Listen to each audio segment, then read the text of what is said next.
practices. Right. The only thing that throws it off kilter Corruption, is some sickness.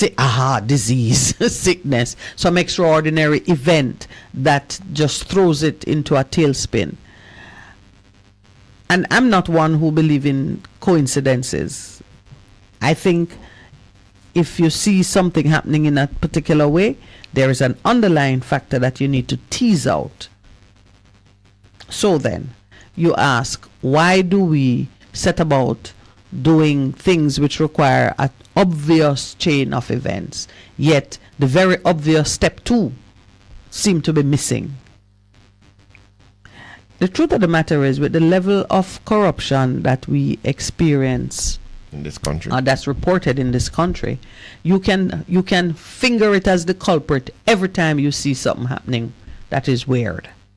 Because even if you think about just basic human behavior, you have a professional person hired to do a job.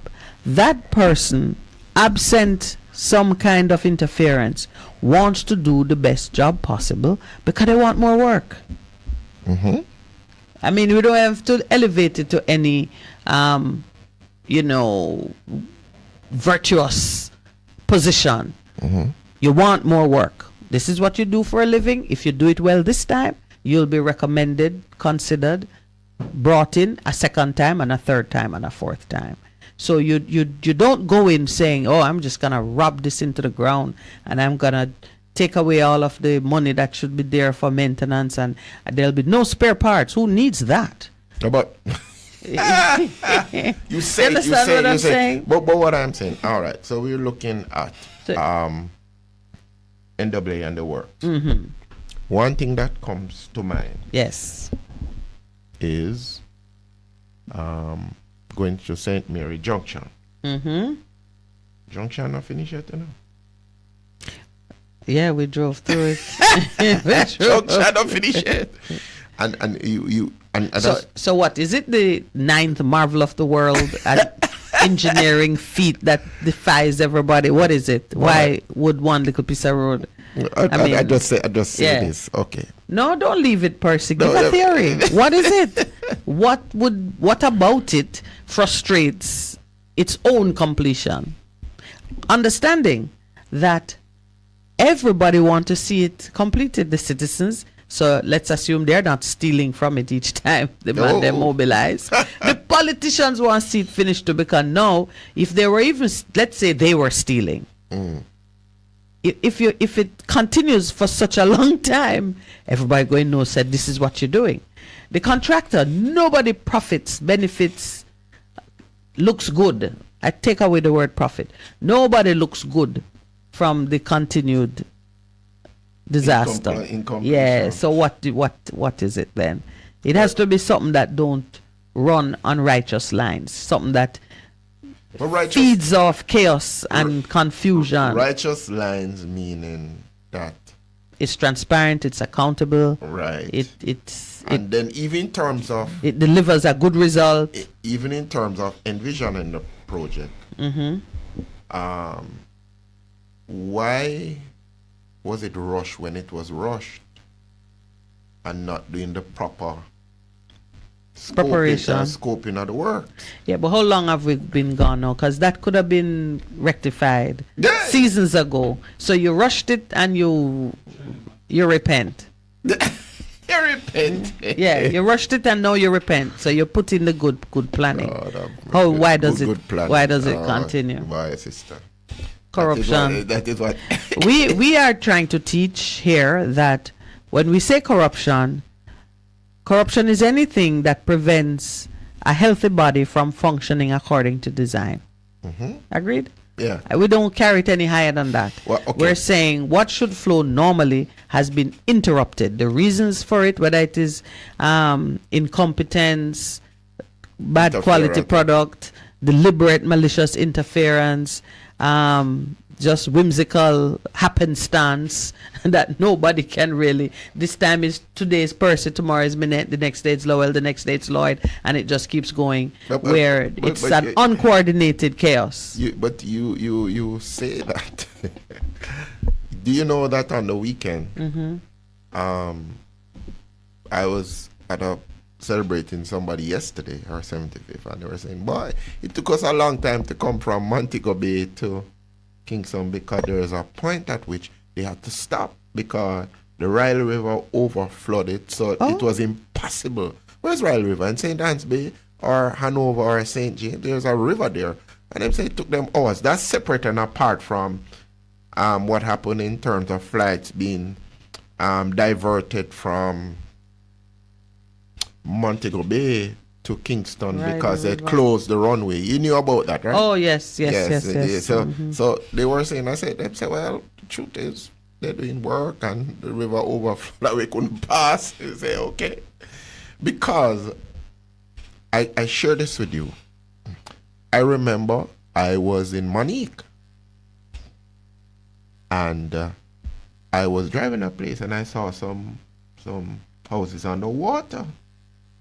And I'm saying, what are houses under the water? Somebody says, you know what the old people used to call this place? Swamp. I said, oh, swamp. Oh, I remember you tell me that story. Say swamp. I said, what do you mean swamp? I said, the old people used to call the area swamp. You know what happened? People built houses in an area that used to be a swamp. And then to make the situation worse, there were a lot of sinkholes that they blocked up the sinkholes, dumped them up, and so the water would not be able to, when rainfall, to soak away. And some of the times when we are doing all of this construction, it is so important to do proper preparation, proper work in terms of, like I mentioned Junction Road, because one of the things is they're building and never did the proper soil analysis and so on to say what could happen. Yeah, it'll work. And so you rush the thing because you have another agenda in mind, and no years. So pause. Yes. What if you find out that the proper studies were done, but someone either said that foolishness, we can't do that. Dismiss it, yes, or misunderstood and pressed on because they were weighing some priorities that says, listen, whatever risk you're talking about, it happened once every 25 years. I won't be in power. I won't even be alive. No, I say it because that is a motivation for people. It is, and that's what we call corruption. Yeah. Because you've done the studies, they give you some information, and whether through deliberate obfuscation or just incompetence, the results of the study were not used to inform the proper action. You don't use the proper science. Science is there. Yeah. Well, we know all about ignoring the science. We went through it with pandemic. Even now, what is so funny is to see people, now that good sense has regained its place, to see people trying to come back at the issue and reopen some of the things which they downright dismissed 2 or 3 seasons ago when they were driven by panic. And it seemed like, listen, man, let's use a worst case scenario and take decisions. Now that it's settled somewhat, you see some of the articles coming out and some of the voices rising to the fore, questioning this and that. And you know what? Some of the persons who were complicit in running straight into the disaster are now trying to hold others accountable. It's like, well, you didn't give me, or you didn't, or you should have known better. Really? Motivation is important. I do see even the media. Even the media is finding its sea legs and, getting sort of speaking with a self-righteous tone, as if they hadn't gone full down the pitch in terms of with the political and the narrative of the day. All right, we got a signal. What was that signal we just got? It says that our motivation must be correct. It's time to go for the break. All right, time to make some money.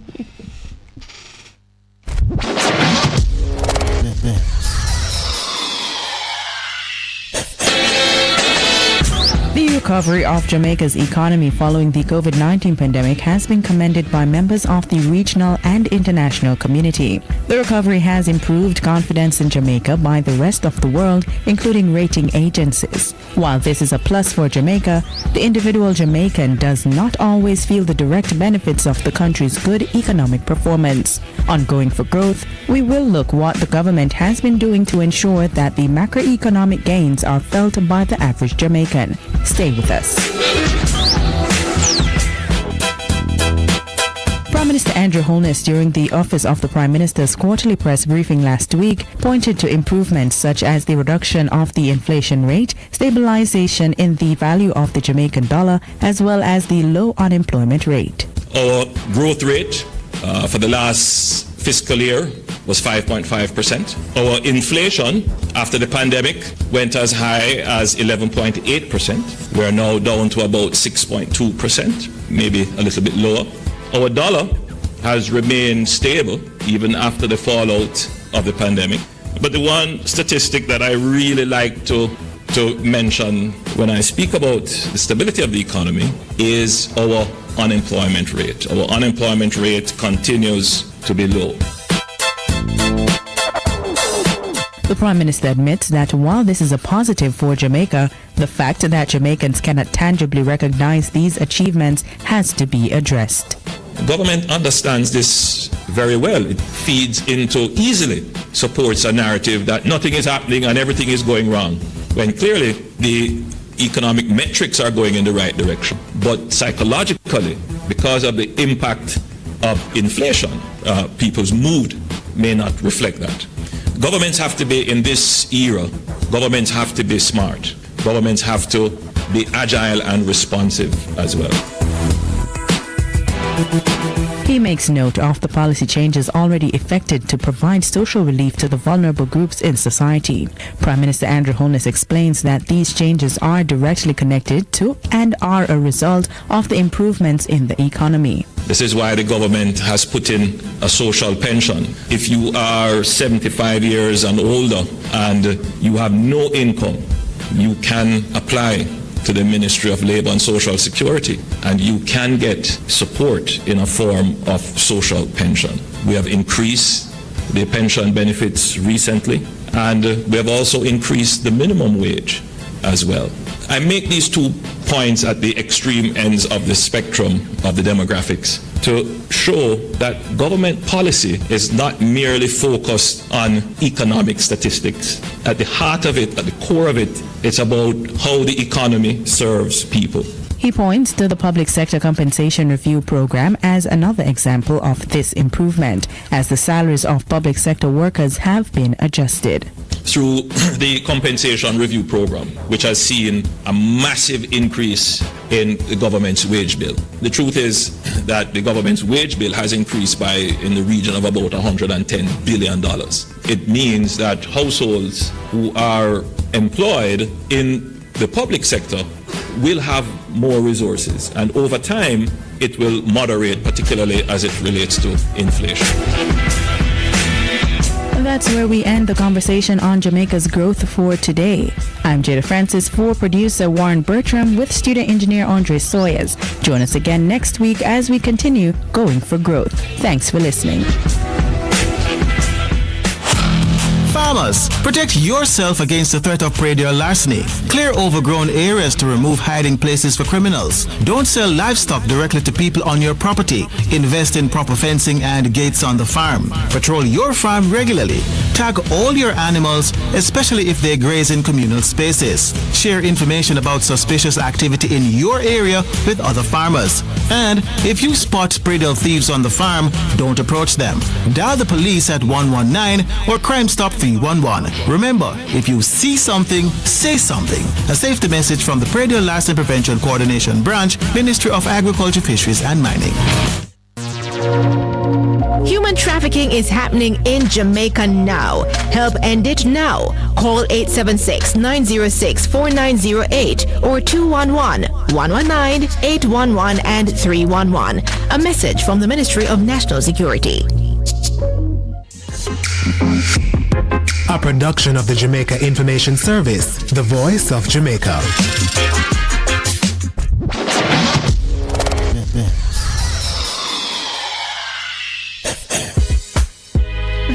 Printers for all your printing needs. We specialize in calendars, flyers, brochures, and more. Call us today at 968-7506. That's 968-7506. Or visit us at 4 East Bloomsbury Road, off Hagley Park Road. Vijam Printers, your best choice in printing. For a better choice in all your electrical supplies, A, authorized 3M dealer and better brand names. B, better service including free island-wide delivery. C, all major credit and debit cards accepted. It's ABC Electrical Sales. Shop number 8, Hagley Park Plaza, Kingston 10. Open Monday to Friday, 8 a.m. to 5 p.m., Saturday, 8 a.m. to 4 p.m. We make your electrical jobs as easy as ABC. Call 754-382-528 or fax 754-3659. ABC Electrical Sales, for a better choice. Best 100.5 FM brings you youth empowerment and resilience, a 30-minute program with Royton McLaren every Monday from 7:30 to 8 p.m. Your Monday nights will not be the same again. Managing stress, trauma? Let's talk on youth empowerment and resilience with Royton McLaren on Best 100.5 FM every Monday from 7:30 to 8 p.m.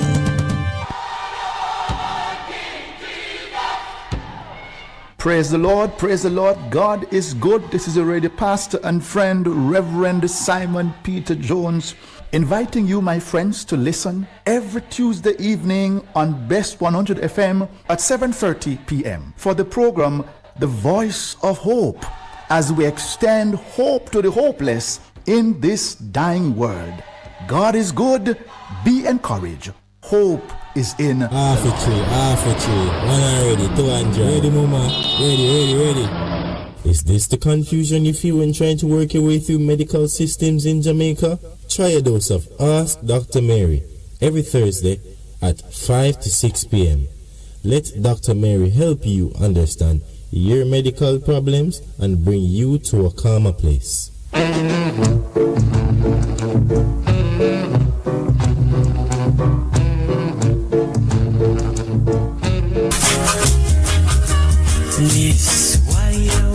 Greetings. I go by the name of Miss Wire Waste. Catch me on Bess 100. I will be discovering the greatness of Jamaica and Jamaicans through people, places, and things, home and abroad. Playing you some good music, along with interviewing artists, soundmen, producers, and Jamaicans making a difference all over the world. So catch me between the hours of 10 a.m. till 2 p.m. Monday to Thursday on Bess 100 FM. One love, one love. Stepping from across the street, smiling happily with everyone you meet.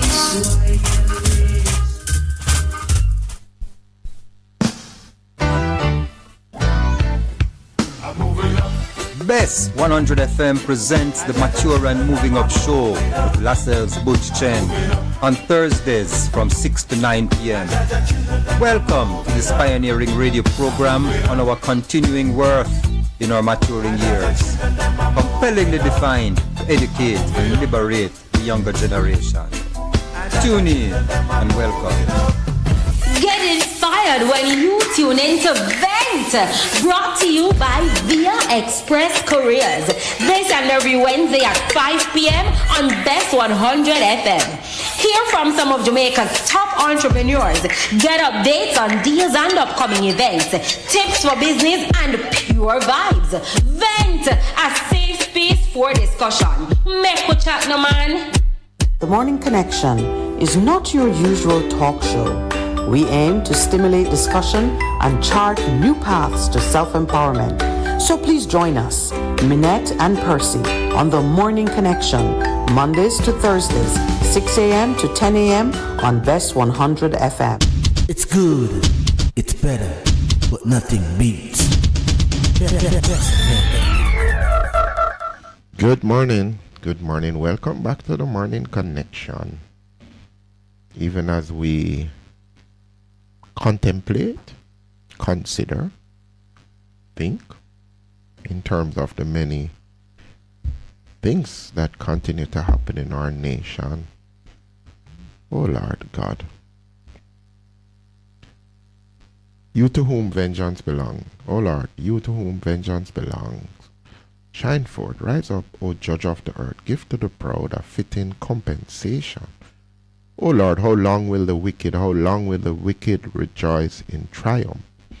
They pour out words, speaking arrogant things. All who do evil boast proudly. They crush your people, O Lord, and afflict and abuse your heritage. Your heritage is your people. They kill the widow and the alien and murder the fatherless. Yet they say, the Lord does not see, nor does the God of Jacob. Notice it. Consider thoughtfully, you senseless among the people, you dull-minded fools. When will you become wise and understand? He who made the ear, does he not hear? He who formed the eye, does he not see? He who instructs the nation, does he not rebuke and punish? He who teaches man knowledge. Lord knows the thoughts of man, that they are a mere bread. On the weekend, as you've asked me how I was saying, Lord, when are we going to see justice in this nation in terms of some of the atrocities that seem to be happening? You reminded me that it might seem like it is skidding, going nowhere, but he says, I know, I see, I hear, and I will come with a vengeance to deal with a lot of the things that we see happening. I just simply share that psalm with us. It's Psalm 94, even as we look at our front page yesterday. It was says, pre-dawn hell. Thugs firebomb 11 houses in deadly early morning rampage. And close to 50 persons, including some 30 children, are now homeless. And the cops point to turf war as fragile Gregory Park peace deal shatters. One of the things I was trying to intuit from the reports, Percival, and maybe you know the area. I don't know. You know Gregory Park? Yes, man. Yes, okay. I know. These homes that were burnt out. You have different eras in Gregory Park. Were these I want to use a description that is not in any way demeaning, but were these informal settlements that sprang up amidst the formal planned housing? There's a mixture there, yeah. No, well, I'm figuring that it's fire, so it not running to any organized path. So the focus of the attack is what I'm trying to identify. I had the sense from one of the reports I read that these settlements were informal, established along the fringe in the spaces that exist between the train line is the there, formal, yeah, right? Yeah. Which would mean that yes, it would spread and touch the formal settlement, but the attack, the thrust of the attack was against the informal settlement. Yes. And the reason I want to emphasize that is because we will look at the surface, the most proximate reason for the attack, and we might miss the connection between that attack and something way older. And I'm not talking about the devil causing the fall of man. No. No, you like to go back to the beginning. Yeah, but it is how some of these communities have sprung up. But what I'm seeing is we're back to the land policy. That's correct. Because persons who are left to fend for themselves, catch in a space that them see existing between two established structures. I see that a lot of yes. And that goes to, as you say, how communities are established. But how communities are established sound like urban planning. And this is not urban planning. We're talking about persons who have no set place. We've not made provisions for let's say, the fatherless, the homeless, the one who's on the margin and need a certain type of support. This what you're seeing is the long-term effect of it, because the kinds of activities with which they support themselves in these informal settlements will vary from a low type to an extreme type, but all of it is still off the grid, outside of established commercial traceable activity that is a blessing to the nation as opposed to a stress and a burden on the established community that has to support. It's like you now have a tumor attached to your body that is pulling your blood supply, creating distractions for your children, and interfering with the normal flow of your community. If I am in my mind's eye, you're looking at it. I'm looking at it because when you... I'm seeing something as well. Yeah, in terms of... Do you think of Gregory Park? There is a lot of formal housing schemes in the area. Because there's Gregory Park Baptist and there are some churches. When you come around, there's a train line, but there's a lot of informal things that happen that lead you around into the train line with communities there. So there are some informal places that are sprung up. And you need to take into consideration that you have these pens. These pens, which is something that have come out of colonial times, right, in that area. And so as you talk about the formal planning and the informal, because even when you go over to Portmore and you just think about, a lot of it is planned because of what happened in the 60s. It's a fairly modern... but there are places that existed before that. Yeah. Before the formal things happened. And I know, when you think of early Portmore side, you couldn't go over the bridge. You'd have to go Spanish Town and then come by Bernard Lodge and then come around there, go by the dump to access those areas. So. Yeah, so what you're saying is true. Yeah. It is so true. Well, it's on my mind because also in the weekend papers was the discussion about this this area of land down in, is it Westmoreland? Brighton Beach? The court has granted, has given the green light for the overseas owners to take possession of the land and basically evict the persons who have been occupying the land, some for over 20 years.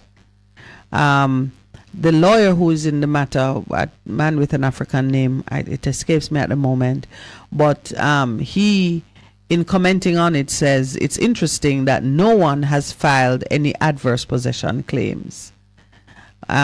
This thing has been in the courts for about 20 years, and they've been getting... possession claim?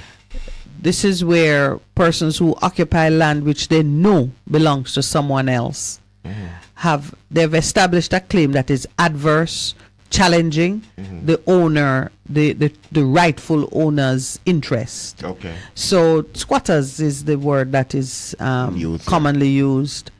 So persons who go set up themselves on a piece of land, they know they don't own it, they know exactly who own it, but they continue to exert rights of ownership over the land for 12 years or more if it is private sector, private citizen land, 60 years if it's government land, can make an application for their right to be recognized now as the true owner, because by virtue of their long and exclusive usage of the land, they have pretty much fought off the rightful owner's claim.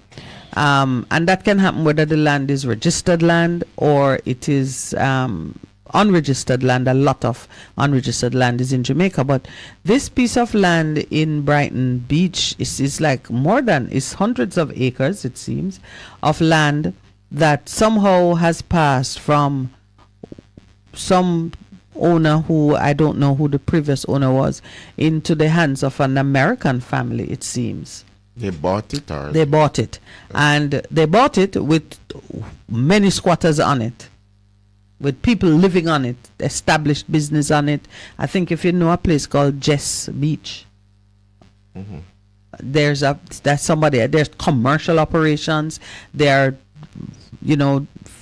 residential holdings on it. It's long established thing, and it's been working its way through the courts. And when I read of the result, because we've been talking a lot about land policy and what is it that should be done rightly by the people of Jamaica who need land.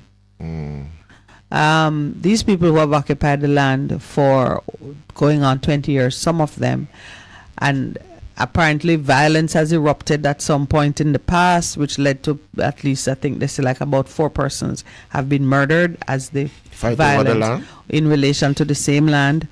The court having given the green light, some residents are saying over our dead bodies. They say civil war. Did you see a headline in the paper on the weekend? Spoke about civil war. They said civil war. We're gonna fight to keep this land. And some are saying let's mediate.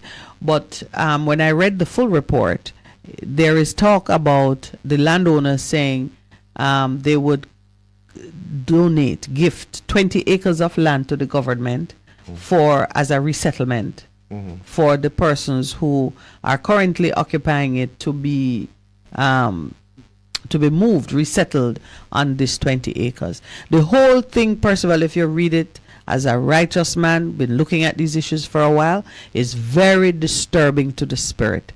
There is, and apparently it's beachfront land too, extensive area of beachfront.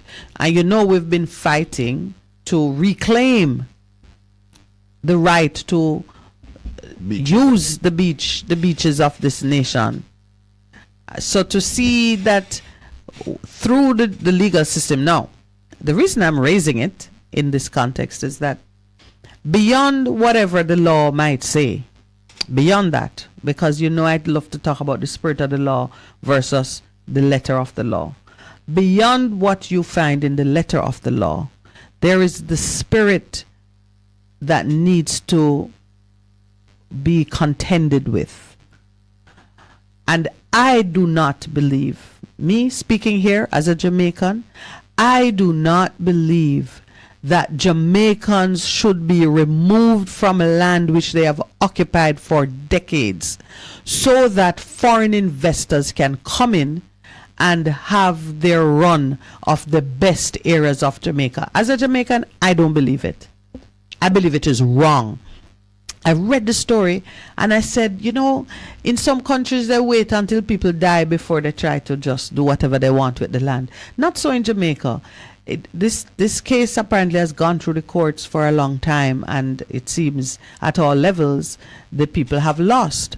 Now, I know how a legal system can be engineered. When I say engineered, I don't mean manipulated. You can manipulate it, but you can also build it so that it operates against the interest of the people who deserve better treatment.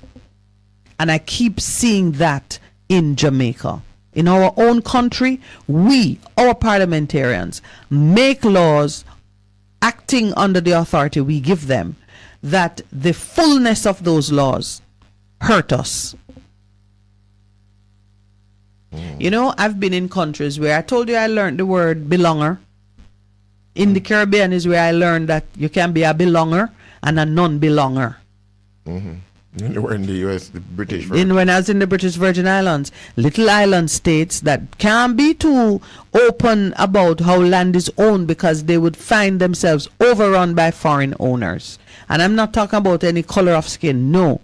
Just that people, there is a growing awareness that people and land belong together like husband and wife, mother and child, or parents and children. A growing awareness? So it was in the beginning? I said, But you see, because in the colonial time and the days of empire building, it needed to be popularized that he who has the money and the technology and the military power can sweep into your country and take your land. We did not give nearly enough importance to the relationship between man and land and how it forms an important part in maintaining sanity and integrity. Sanity of the man, integrity of society. We think that you can just pick up a man, you can pick up one person and just move him to another place. That's why it was okay to kidnap a bunch of Africans and bring them to the Caribbean. Didn't matter that you were separating them from everything that they know, that you were ripping their soul out of its mooring. Didn't matter. You just put them in a boat and carry them over. So the idea that man could be separated from land simply because physically he's not rooted to the land was a part of the rationale for empire building. You could just sweep into a country, cut it up, or maybe you don't even have to go, stay in your war room in one part of the world and divide up Africa or divide up Jamaica. You wake up this tomorrow morning and you're now owned by this one. 10 years later, the two of them have a fight or a negotiation and then give you over again, and the people go with the land. But as you talk about building of empire, it is the way of man in terms of separating the persons who originally they're in the land. I come in and do it. We see it all over the world. All over the world. Australia. All over the world. Aborigines. All over the world. Yeah. In Africa. So widespread in America. Yeah. So the appetite for that type of is a man thing. Aggrandizement is a man thing. Has not changed. No, it's a man It's thing. just been more deeply disguised in, globalization. Yes, it's the United Nations have its different structures. But it's the same thing they do actually. You need to have a certain level of consensus before you can go and rape another country. And when you have consensus, it ceases to be rape, and it is now some sanctioned activity that gets a more polite name. So when I look at what's happening in Brighton Beach, I gotta get the name of the community right. When I look at what is happening, that's what I see. I said, can you believe that our own Court of Appeal and our own system is operating to the benefit of foreigners, outsiders, whose only claim to the land is, I have a piece of paper and I have access to money, because they're talking about a $8 billion development. $8 billion US development. But in the initial stages, it might be no more than 3. So, of course, that kind of money is creating every type of, I would say, havoc, frenzy in the minds of those who regard it as their duty to ensure that a certain type of development is ushered in. I put it on my altar. I said, Lord, I pray. It was in the paper on Saturday? Yeah, I'm going to find it. Saturday. Yeah. I said, Lord, I pray that you protect these persons whose defense of their homes and their business and their right to have a place in Jamaica that they call their own. And I don't care how they got on the land. I'm saying it. And I expect, nobody's writing, I expect somebody to accuse me of condoning lawlessness. But if you have been on a piece of land for 20 years, whomever wants to develop the land can wait until you die. Wait until you die? Yeah. But you have said in the law, the 12-year, adverse possession. So why didn't the people do that? Well, although the lawyer said it, I'm not sure, because your 12 years of adverse possession must accrue before you fight it. So maybe when they started fighting, they hadn't been there for 12 years as yet. When you make your claim, you should have been there for 12 years. You understand? That's what you're saying. Yes. So although the lawyer said nobody has filed an adverse claim possession, I'm not sure why he said it, but the overall report was saying they've been fighting about it for the owners. Oh, interesting. Yeah. And we got the signal, so I'm going to return to it. When I return, I'll have the name of the community, and those of you who want to call us to talk about these issues, help me with making out a case for these persons. to remain on their land.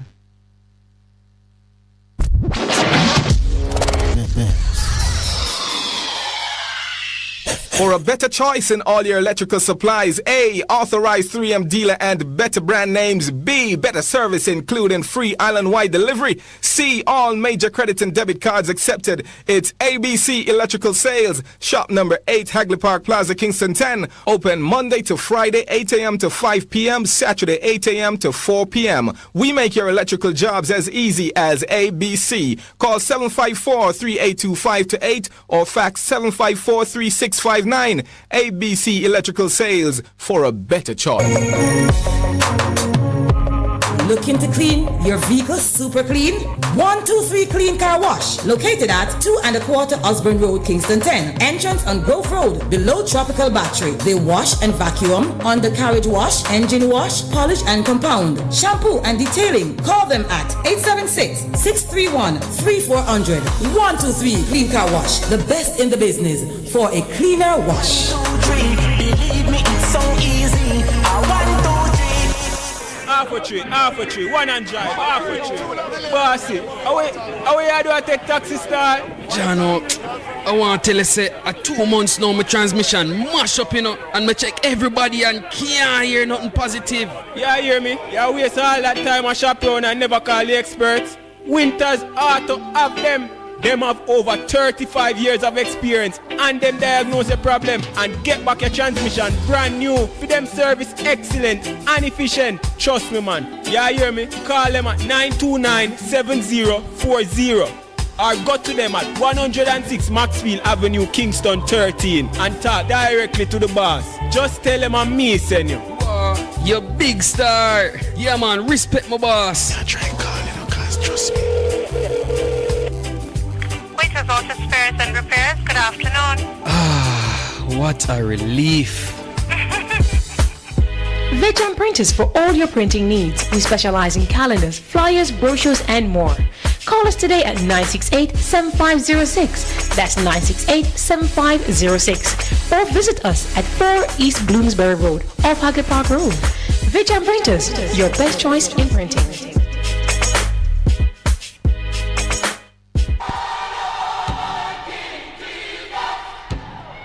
Praise the Lord, praise the Lord. God is good. This is already pastor and friend, Reverend Simon Peter Jones, inviting you, my friends, to listen every Tuesday evening on BES 100 FM at 7:30 p.m. for the program, The Voice of Hope, as we extend hope to the hopeless in this dying world. God is good. Be encouraged. Hope is in the Lord. Get inspired when you tune into Vent, brought to you by Via Express Couriers. This and every Wednesday at 5 p.m. on BES 100 FM. Hear from some of Jamaica's top entrepreneurs.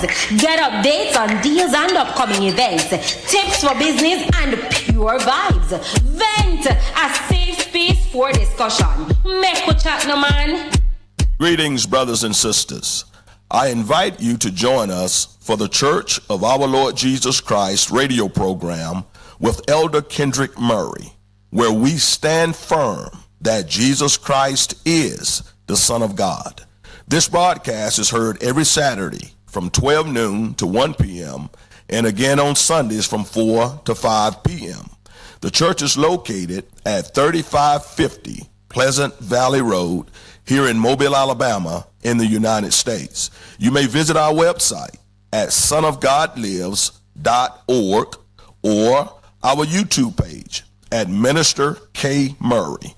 Or you may call us at area code 251-300-8812. God bless you, and we look forward to you tuning in to the program. Goodness mercy, it's me again, Lord, your restorer, your game changer. Join me every Saturday morning at 9 a.m. to 10 a.m. on BES FM 100. It's Apostle Clive Campbell, aka the Khaki Suit Man, coming to you from 8 to 12 Orange Street. Also, it's better, but nothing beats.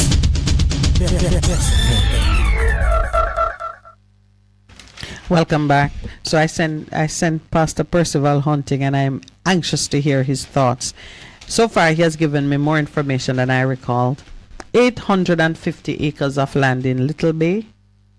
What's the place called? Little London?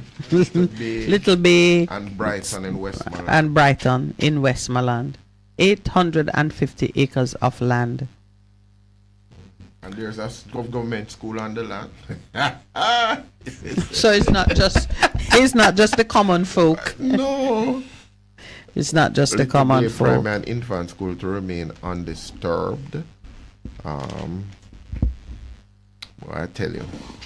What do you think? Do you agree with me, or you think I've gone too far? I don't know. You're asking me to. Yeah. Because, it seems like the government has been involved for a very, very long time. And it says in the thing that the Supreme Court said that their claims were unsound and that they had no legitimate claim to any portion of the land. That's in 2014, the Supreme Court. So that's 2014 to now, that's 9 years. And before that, actually, blood has been shed on the land. More than once. Yeah, because the dispute over the property spanned more than 2 decades. Ungister's husband, John, was murdered there in 2004 after trying to reclaim the land. So this is the person who is the registered owner, or, her husband, in trying to put his arms around the land. You think by now persons would learn that you're going to die and leave it? Innocent blood. I would not want to be a foreigner at severe odds with local people about ownership of their land. I wouldn't. I would have to find a way. It's 850 acres of land. No matter what appetite you have for development and money, and who could care more about development in a foreign land than you do about your own life and welfare? And a part of what comes to mind is some kind of development is being touted, and I'm sure in the midst of it there are some politicians who have very specific ideas on what should happen. But the idea that persons could come to your community and usher in development that you may have no interest in, or that might mean the destruction of native culture, activities, interests, is disturbing to this Jamaican girl. And it goes back to the level of consultation that typically occurs between citizen and planners in relation to the use of land. I'm gonna bring land. All right. So land policy. I'm gonna bring some data or some of the current thinking on the relationship between indigenous people and their land. Why you don't just disturb it and bring in your hotels and your casinos and your water parks or whatever it is, because this whole nation is just a playground for visiting tourists. So the overall plan seems to be every scrap of available land that have sight of a beach should be looked at through the lens of tourism. Yes, how can we use this to entertain those who visit our country? And that's wrong. That has to be wrong. Yeah, because we like to say we're more than just a beach. We are more than just a beach. But okay, so did you see the scope of the investment that they say is being touted? $3 billion US. That would be the immediate. They said 8 billion. Yes. But okay. But for me, you've said some stuff. Provocative stuff. You've spoken about the court system. Here, Earl Brown online. How a foreigner get 850 acre of land in Jamaica? Oh, Earl, I remember when I did a little stint looking at how we were gonna get the marijuana policy and businesses off the ground, and discover how, as the government changed the law, how many foreigners set up 400-acre farm and those things.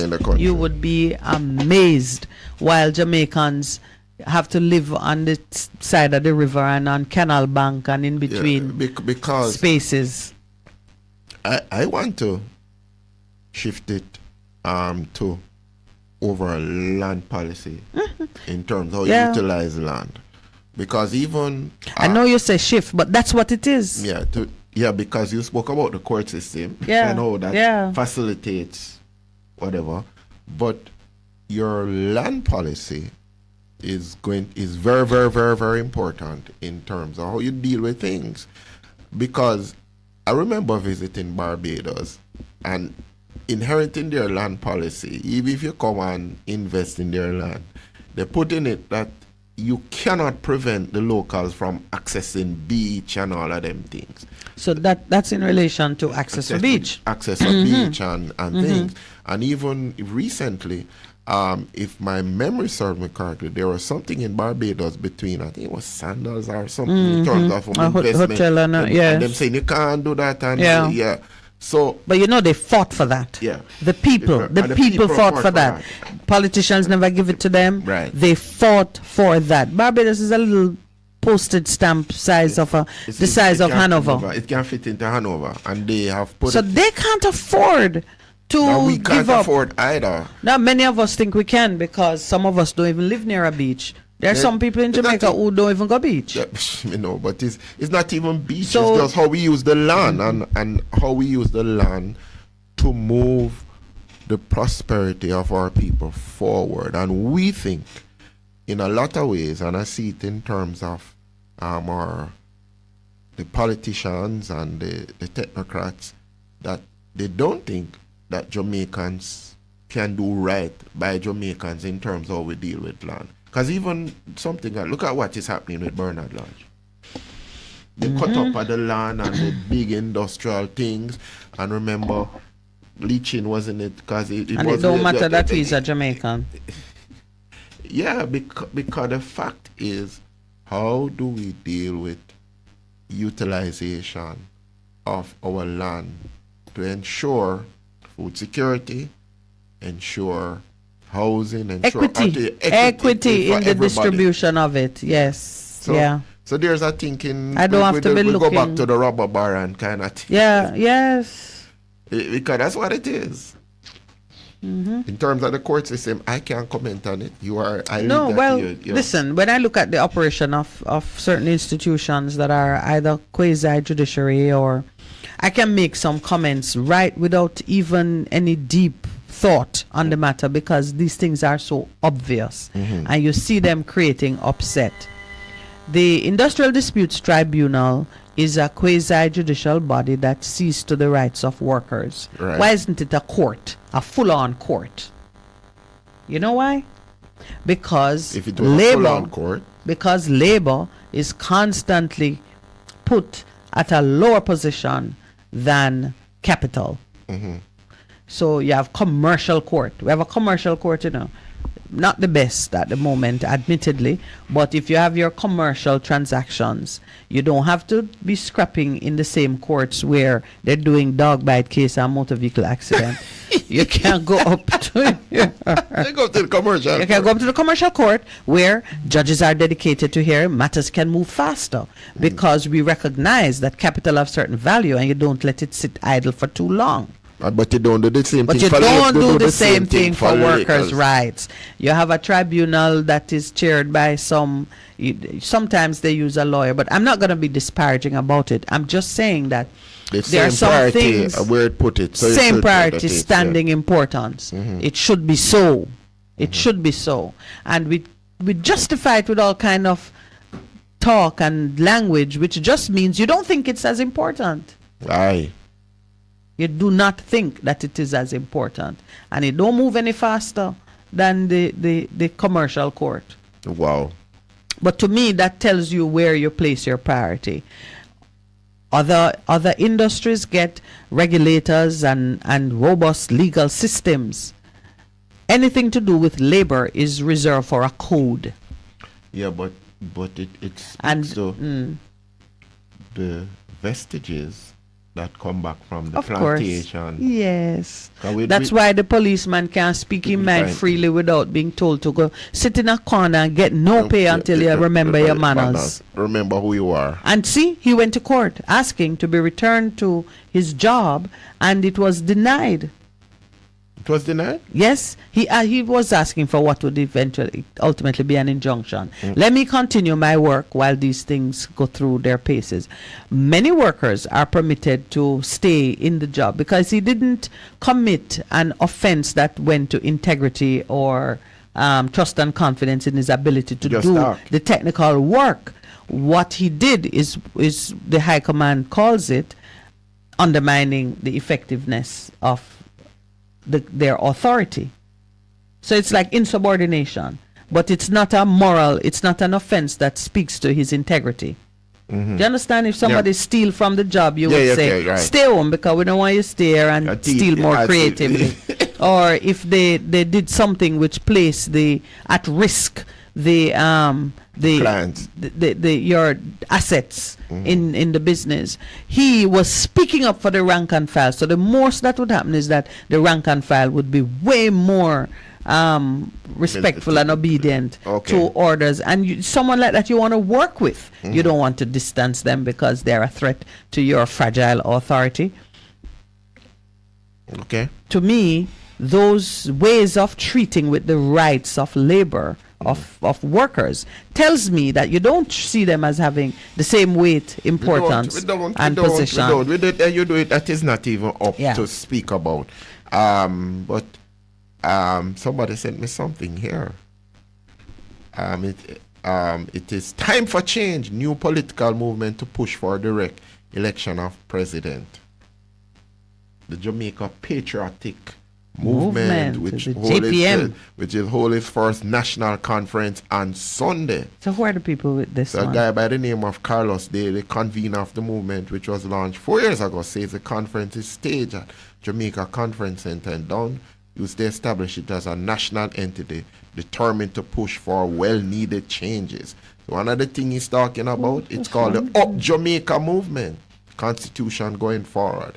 While the Marcus Garvey People's Progressive will be speaking on Land for the Landless with several others to make presentations, says Daily. So it's coming together the different. Absolutely. Wow. Listen, man, as many as anti-corruption and environmental wake group, up. They want to be a part of the Jamaica Patriotic Movement. What I see is Jamaicans taking charge of their own destiny. Over the years, the people have believed in the present parliamentary system. They have voted, but still the bad roads remain, the debt has increased, and our people keep getting more impoverished while the system is being occasionally reformed by both political parties. At the end of the day, the only interest that benefit is the moneyed class. Added Daily. You see, but if we can't get him. Nice revolutionary talk there. Yeah. All right. Well, if he places a certain divine entity at the forefront of his planning, we will move. He will get some success. But it is necessary that Jamaicans get into the conversation. And more people are waking up. And more people awaken and to the reality. And diaspora coming back to say. And there's prophecy in the diaspora. Yes, man. As to the impact that they will have on local happenings. All right, so you know what I think. Yeah. I want to hear what you think when you call, because that the Jamaican government needs to do something concerning what's happening in Little Bay and Brighton Beach is a foregone conclusion.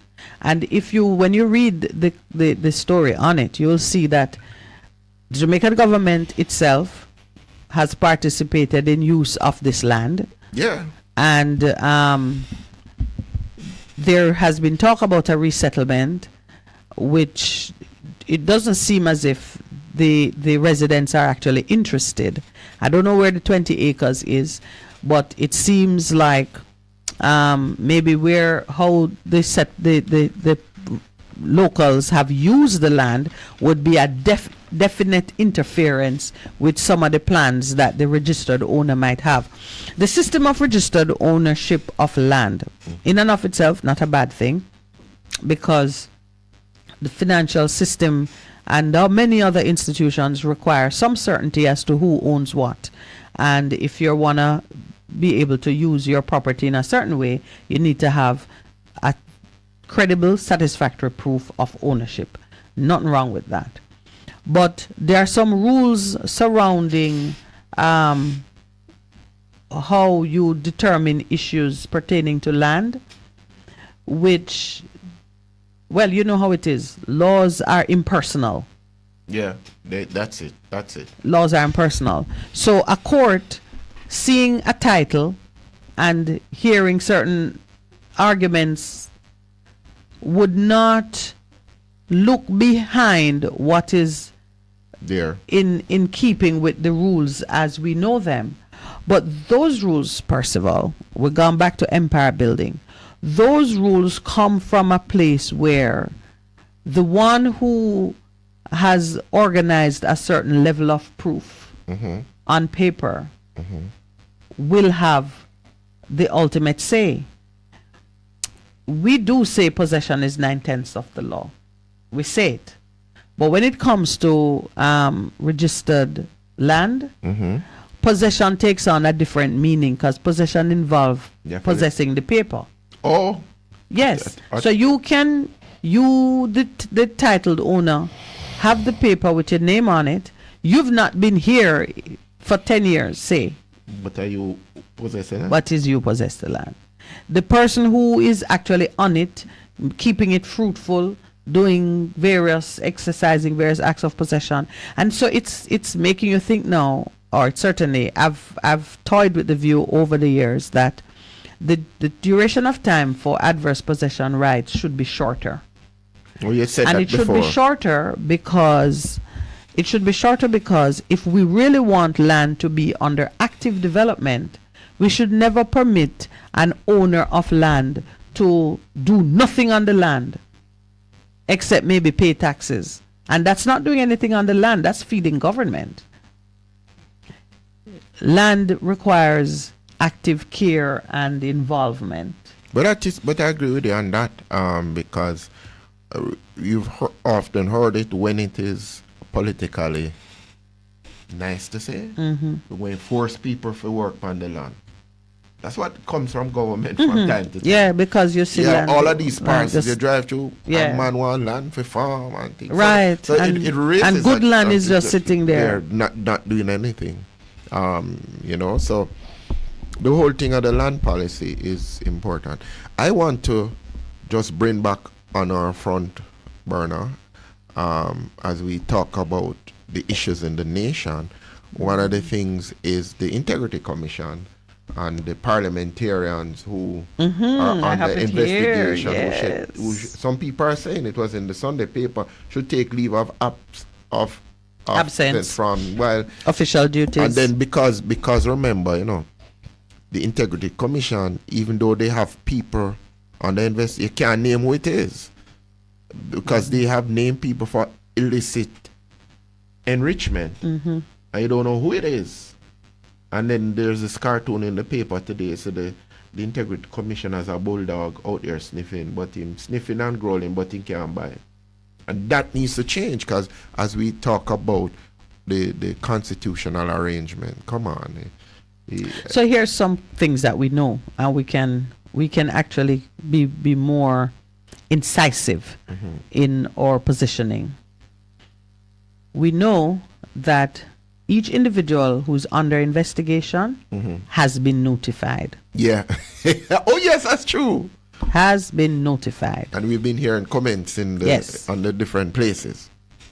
So now, and I can understand why there is such resistance on government side to sign to the Code of Conduct. Because we are now back at just the first word, integrity. Yeah. If you have been notified that you are under investigation for illicit enrichment, you, the man or woman, must be under a duty to take a certain position. Yes. No one should have to force you, beg you, shame you into saying, there's an investigation underway, I need to be away from public duties so I can focus on... people step aside. Yeah. So we already know that the gag clause in the act is gone. All that happening is that the writing on the paper hasn't caught up with it, but the national sentiment Come out, leave. It's done. Yes.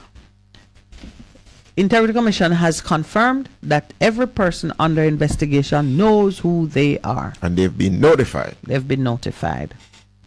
But for them to do the right thing, what though gave me pause? The head of the PSOJ, who most recently was calling on Mark Golding to take responsibility for the insanity of a member of his party. Yes. Is now Of all the public officials who spoke about these parliamentarians needing to be away from the cookie jar. He's one of them. No, he says no. You don't think that they should have to. They should have to do that. Mitra Seaga has his own take she's on a the matter. double-edged sword as well. You understand the concerns of organization like GISA. There are other perspectives to consider. Those that are being investigated, whilst I'd love to know who they are and see them step down until the investigation over, it's not as simple as that. In Jamaica, I guess everywhere in the world, people tend to taint those that are being investigated with a brush of guilty, even before we know what the truth is. And some people are stained because of it. You have to be careful of that as well. It's a difficult call. But the truth is, something is coming. It's not going, and we're going to find out sooner or later. And those are those what should be made to pay the PSOJ headset. So he was saying that the IC gag order blocks it from naming subjects or commenting on investigation until a report is tabled in Parliament. But that's process. Yeah. That's process. When we speak on corruption, what we are really addressing is the substance, the impact that it has on the psyche of the nation and on the work that the persons are actually doing. So if you have someone who is in a public office and they have more wealth than can be explained by the job they do and other information which they put in your hands, that person should not continue to operate in that setting. Certainly not without people knowing that, see this one? An investigation is underway. So even you in your dealings with them, you know what is hurtful? That there are persons who are known in certain quarters to be disqualified from various activities. But yet? And you don't know the citizen, and you go and do business with them, and before you know it, you are now a part of whatever condemnation. Investigation. Yes. So when him said that him not being what now, when he has said what he has said, because if you trust the system, he's not being fair, because I just say fair to keep it tidy, because he would call on Mark Golding to apologize for Isat Buchanan. This now is to guard against the appearance that the PNP might share the same foul views. No risk of it, you know. There's no risk of it. But he would want one man to apologize for another just for appearances.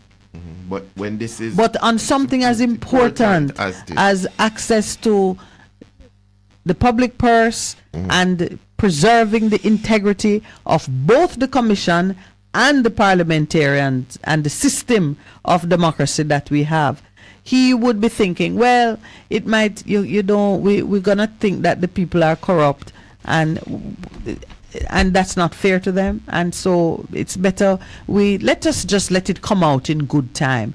One could say the same for every other thing that happens. Let it come out in good time.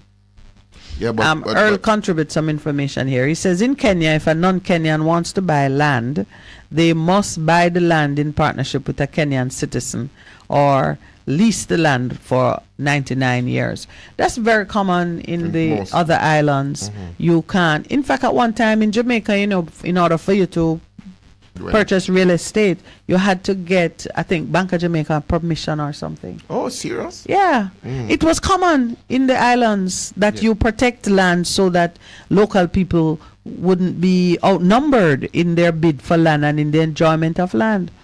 But as we go... It's 8 o'clock. And 8 o'clock. Yeah, they sent us the signal. As the Tower Integrity Commission, we are in August, gazetted of the Prime Minister's returns hasn't been done.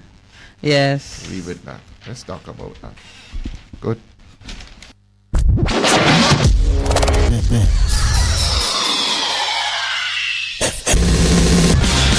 You're simply the best. Better than all the rest. Better than anyone.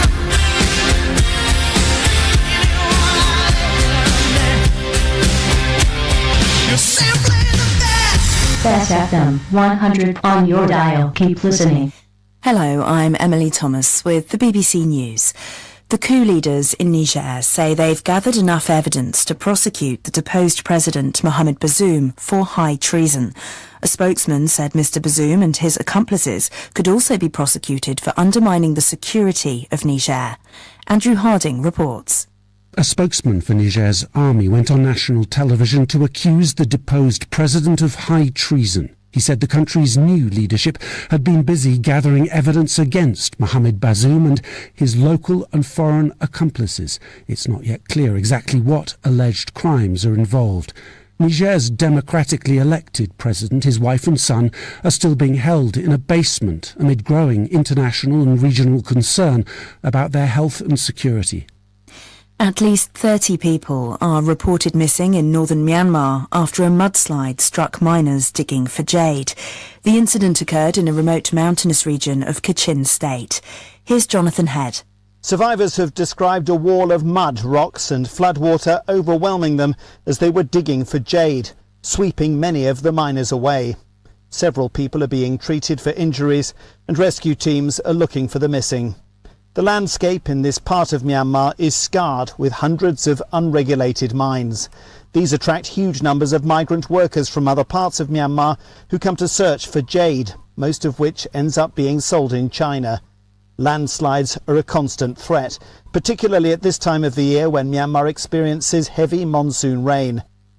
Russia's currency has fallen below 100 rubles to the dollar, its lowest level in nearly 17 months. The value of the ruble has slumped steeply this year. Our business correspondent Theo Leggett explains.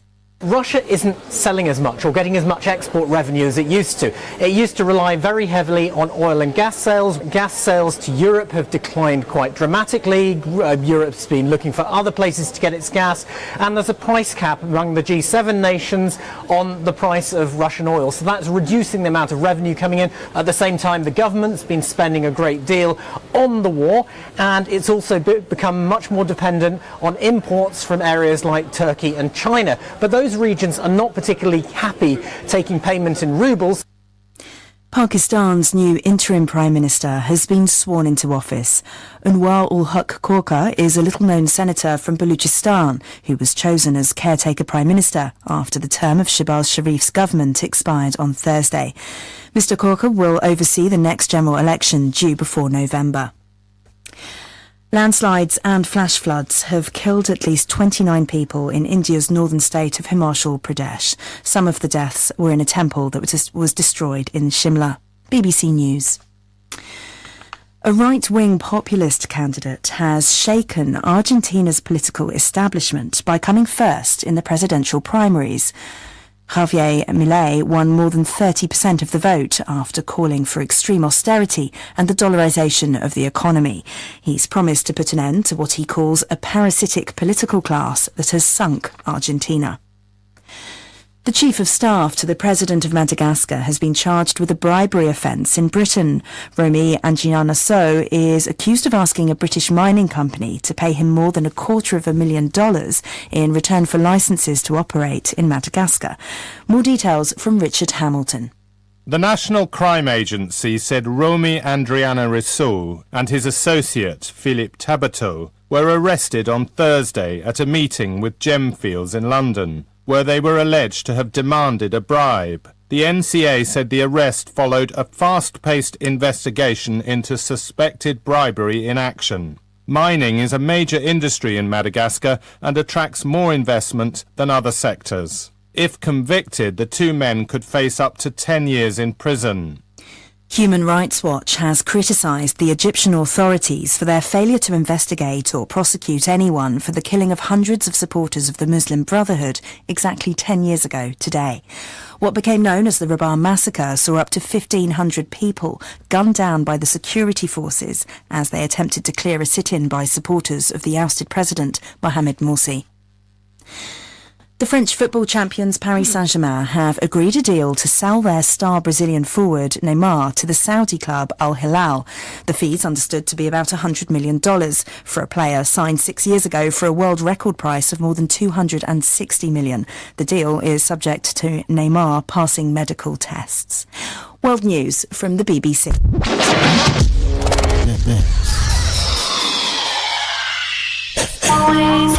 What should a taxi service do for you? On-Time Taxi Service is more than just a ride to the other side of town. They offer clean and spacious vehicles, reliable service, and promise to always look out for their customers. They'll come when you call and take you where you want to go on time. From anywhere at all. You can call us on 926-3866. We are something special on the road. Our world is changing rapidly, and our most valuable resource will be our teachers. They are the key to preparing us for the future. The government of Jamaica is investing in education teachers through scholarships in the field of STEM studies, science, technology, engineering, and mathematics. Apply for a STEM scholarship for the opportunity to get qualified to pursue a rewarding career as a STEM teacher. Find out more at www.mof.gov.jm/scholarships. Sign up for a STEM scholarship today. Conditions apply. Vijam Printers for all your printing needs. We specialize in calendars, flyers, brochures, and more. Call us today at 968-7506. That's 968-7506. Or visit us at 4 East Bloomsbury Road, off Haggard Park Road. Vijam Printers, your best choice in printing. Half a tree, one and drive, half a tree. Bossy, how you do I take taxi star? Jano, I want to tell you, say, 2 months now, my transmission mash up, and I check everybody and can't hear nothing positive. Yeah, hear me? You waste all that time I shop around and never call the experts. Winters Auto have them. Them have over 35 years of experience and them diagnose the problem and get back your transmission brand new. For them service excellent and efficient. Trust me, man. Yeah, hear me? Call them at 929-7040 or go to them at 106 Maxfield Avenue, Kingston 13 and talk directly to the boss. Just tell them I'm me send you. You big star. Yeah, man. Respect my boss. Yeah, try and call him, cause trust me. Auto Spares and Repairs, good afternoon. Ah, what a relief.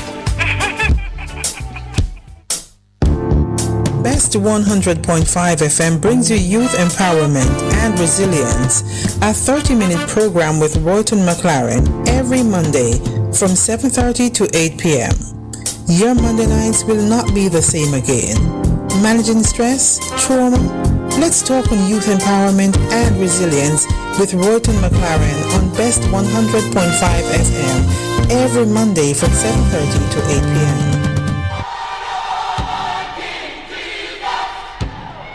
Praise the Lord, praise the Lord. God is good. This is already pastor and friend, Reverend Simon Peter Jones, inviting you, my friends, to listen every Tuesday evening on Best 100 FM at 7:30 p.m. for the program The Voice of Hope, as we extend hope to the hopeless in this dying world.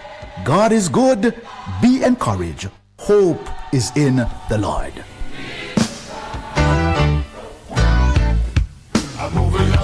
Bess 100 FM presents the Mature and Moving Up Show with Lascelles Butch Chen on Thursdays from 6 to 9 p.m. Welcome to this pioneering radio program on our continuing worth in our maturing years. Compellingly defined to educate and liberate the younger generation. Tune in and welcome. Get inspired when you tune in to Vent, brought to you by Via Express Couriers. This and every Wednesday at 5 p.m. on Best 100 FM. Hear from some of Jamaica's top entrepreneurs. Get updates on deals and upcoming events, tips for business, and pure vibes. Vent, a safe space for discussion. Make we chat, no man.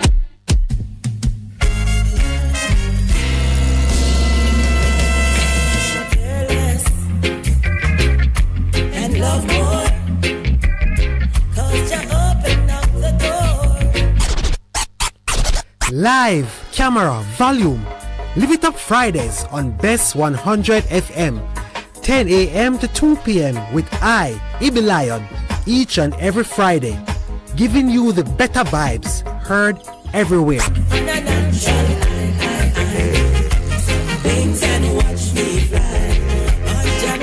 The Morning Connection is not your usual talk show.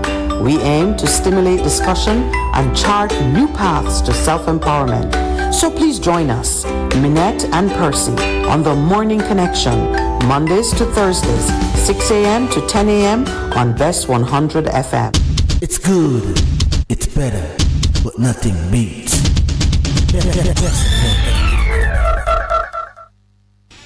Welcome back. It's now 8 a.m. and it's that time when we 8:12. open the lines. Oh yeah, that's true. 12 minutes went into BBC and all that those and things. all those things. 12 minutes after 8. The numbers to call are 876-619-1508 and 876-279-8473. Those are the numbers. Before we open the lines, though, I want to share something with Percival that I want you to weigh in on, please. Borrowing from American current events, not so current, but recent happenings. Do you remember there was a killing, 17 school children shot up in school. One of the students brought in a firearm. Mm-hmm. Okay. Recently concluded was the trial brought against a police security safety officer who was present at the location at the time of the incident, but who they said could be seen on camera failing to respond expeditiously to the threat. In fact, they could see him run and it looked like he took cover. Took cover. I save him skin. Yeah. Yes. He took cover and spared his own life, and many of the bitter and hurting parents felt that had he put himself at greater risk, perhaps he would have killed the gunman or whatever the case might be. The point I'm making is that there are societies very near to us who don't hesitate to look at the failure of responsible individuals, whether it is the state or a person in this case. They don't hesitate to hold them accountable for the actions they take when things are going down and you don't do your best. You don't put even your very life at risk. They didn't succeed because I think the man was acquitted, and rightly so, but they tried to hold him criminally liable. For the death All of right. the children. I was reading the account of the woman called Christine, Yes. who she said she stared down death by fire or bullet. And she decided And what she did. went, yes, she eventually voted for bullet and got out of the house. Luckily for her, the gunmen had moved on. This incident in Gregory Park reportedly took place over a period of an hour. That's what the citizens say. They were there for about an hour. It must have taken them some time because they had to pour the incinerant on the house, light it, stay, and start shoot, and they worked their way through the community until they had their fill. Where were the police? Where were the If police? it's an hour for hour shooting. Where were the police? I'm not going to say more than ask the question. What I'm going to turn to what Deputy Police Commissioner Fitzbailey said to the citizens afterwards as they expressed their anxiety about their safety in the community. Deputy Police Commissioner Fitzbailey has sought to assure residents that the police, with assistance from the JDF, will increase deployment to the area to ensure their safety. We have to look at our deployment strategy and all of that. But I believe right now, as we speak, there are adequate resources there now to bring that level of reassurance to the citizens, he told the Sunday Gleaner late yesterday. Who believe that? Who believe what Deputy Commissioner Fitzbailey is saying? If I were a citizen living in that area, I would not believe it. Time and again we see just this abject failure to respond in a timely manner or adequately to the plight of the citizen. When that community in Central Kingston was burnt out, was it last year or the year before? Last year. And the citizens were saying, we need more coverage. I remember the Prime Minister telling them that everybody would like more coverage. We simply don't have the resources. What has changed? That Mr. Fitzbailey could be saying to the citizens, we have enough resources. There are adequate resources, against the background of gunmen laying down terror in a community for over an hour the day before, without any stirring of a response that you could say would be adequate. I'm just saying it would be a few minutes by helicopter from JDF. To come. You hear that? We have a shooting here. Before you open the lines, it's interesting. Turlong, who is the MP, and the person who is the PNP caretaker, Price, have said there's no political overtones. It's just an act of terrorism perpetrated by armed gangsters. And in other words, it's not anything them can help with. Yeah. It is really police work that needs to be done. It's police work. Yeah. So now he's calling for a Zozo. The MP is calling for a zone of special operations to be manned by the same people who couldn't respond on the night when. So now all citizens are to suffer under a Zozo to deal with a problem which, when it was unfolding, you didn't see the kind of police response. Is there a lack of capacity? I don't know. Call me and tell me. Please open the lines. They talk about capacity. They said they have remember last Friday? Yes. Attrition, that was the headline, you know. Attrition from JSIF. But who's to be believed? High attrition or Mr. Fitzbailey, who says but he they have that adequate. So it's just all you have to do now is stitch together the words said on each day, and you'll be just confused. It's an integrity issue too. It's the same thing happening in China. Yeah. Oh, this is Earl just sent me this. A group of men who bashed women at restaurants in China charged. Corruption investigation opened following police response. So what do you mean by bash? They beat them up? Because I see people on the ground. They beat up the ladies. Oh wow! And then I see. You know, response. I see the headline in today's paper about mothers being the target, and something didn't sit quite right with me. That the police, the way cops target scammers' moms. How that sound to you, Percy? I mean, we know that family members are oftentimes complicit in the carrying out of the criminal activity, whether it is aiding and abetting it before or after. Clothes, and yes, for this one, he says mothers are taking assets in their name when they know that the son didn't get it from any legitimate source. What he said, he declared that authorities intend to seize these assets and interdict the mothers for concealment of criminal property. Interesting.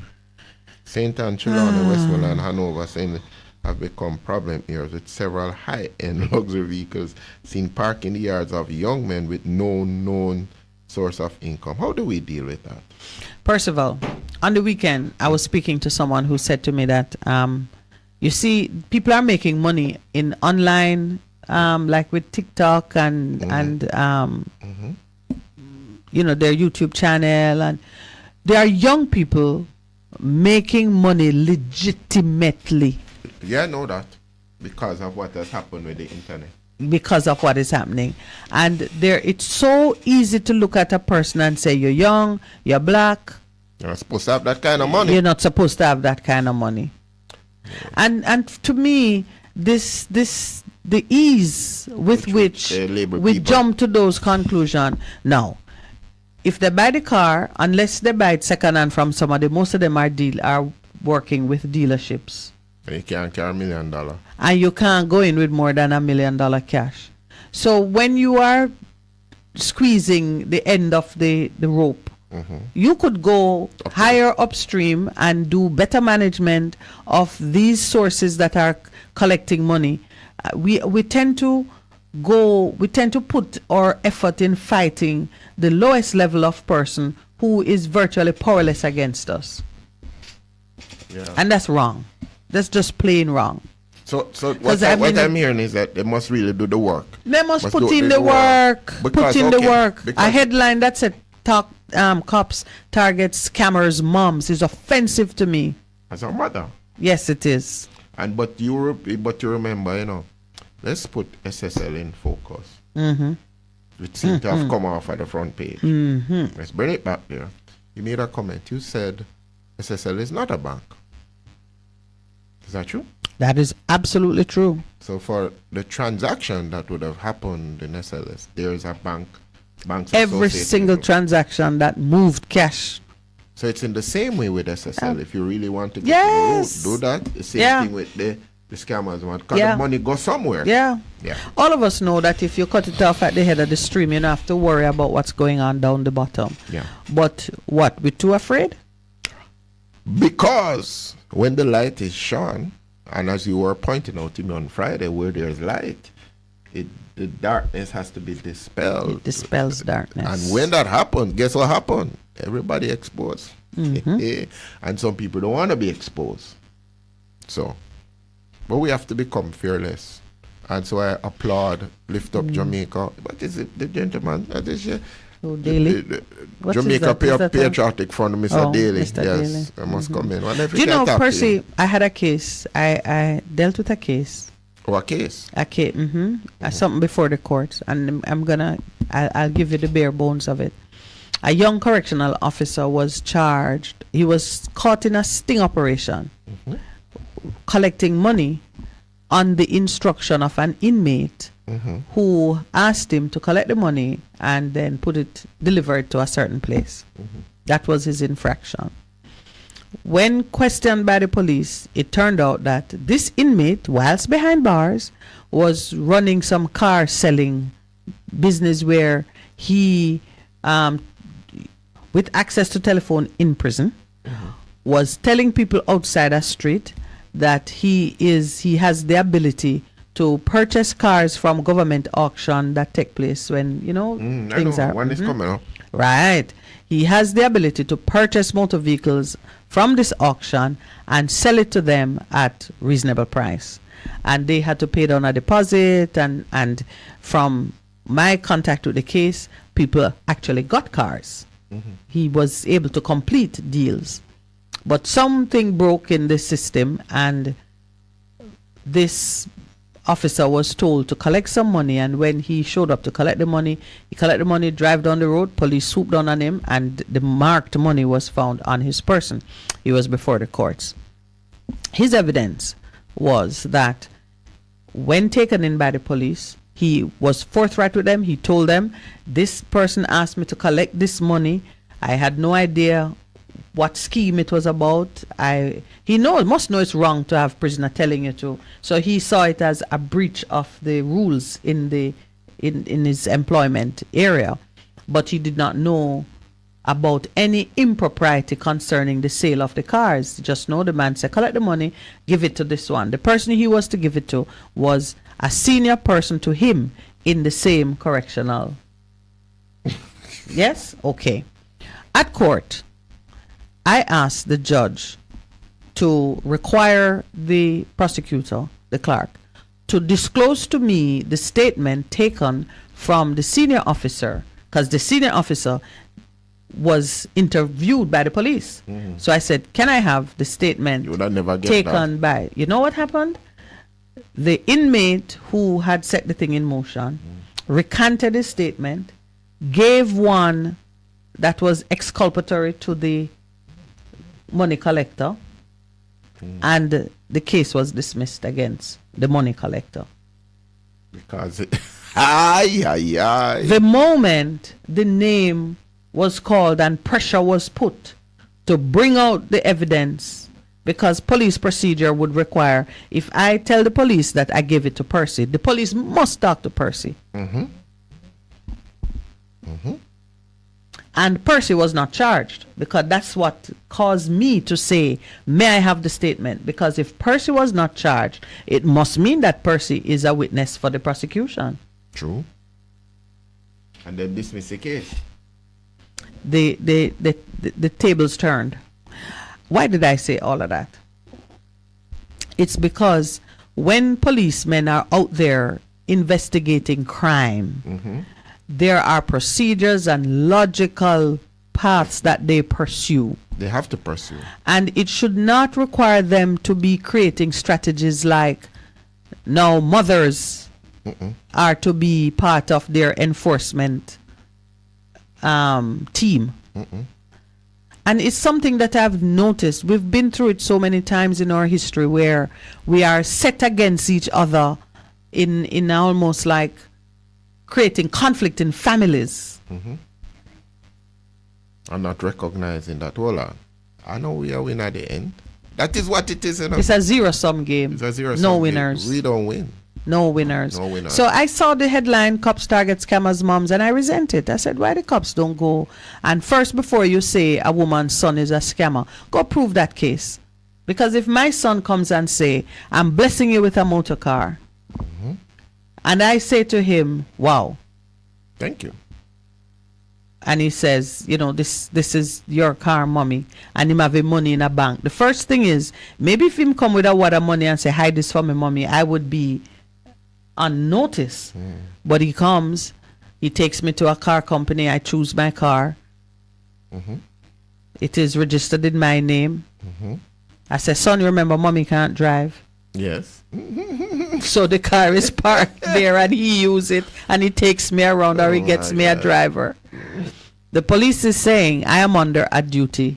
Not that. I am now liable for concealment if in the fullness of time they make out a successful case that the money he had came from some illicit source. Me if do all of that work against my own picnic. Something just don't seem right with it. So the police must do their work. The police should do their work. Look at that. Some of the persons who they call scammers, the court itself dismiss a batch of cases because they couldn't come up with the evidence. Because they said they are understaffed. But you see what I'm saying, Percival? You come to a hurtful conclusion against citizens in a system that require you to go through the process and do what is required, and you're now transferring the burden to the mothers of this nation. Like we now have enough things to occupy our mind and to be stressed about. We now must do what the police ought to be doing and subject our sons and our children to all kinds of scrutiny and judgmental treatment. All right. Because the police can't do their work. Okay, but okay. I'm hearing that, but if as a parent, yes, you know your son and him saying this, is there any burden? You just say, where you get this from? You think? Not burden, duty. Duty, okay. Duty, because we remain under a duty to raise our children in the right way. Okay. But that duty don't become something enforceable by the police. Right. Police need evidence. Right. Which is what you're saying, they need evidence. If you're making, you must have evidence to say. But what we're saying is that you have a duty as a parent to raise your child in a way. And I don't think that duty go away even when they're old and can walk out and do them own thing. Turn them own key.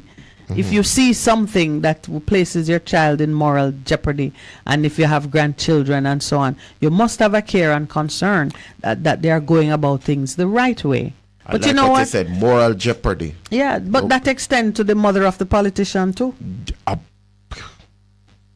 or the mother of the teacher, or the civil Everybody, servant. everybody. From you have that relationship. You have a duty to say. The duty is there. You know, son, where that come from? Yeah. What is that?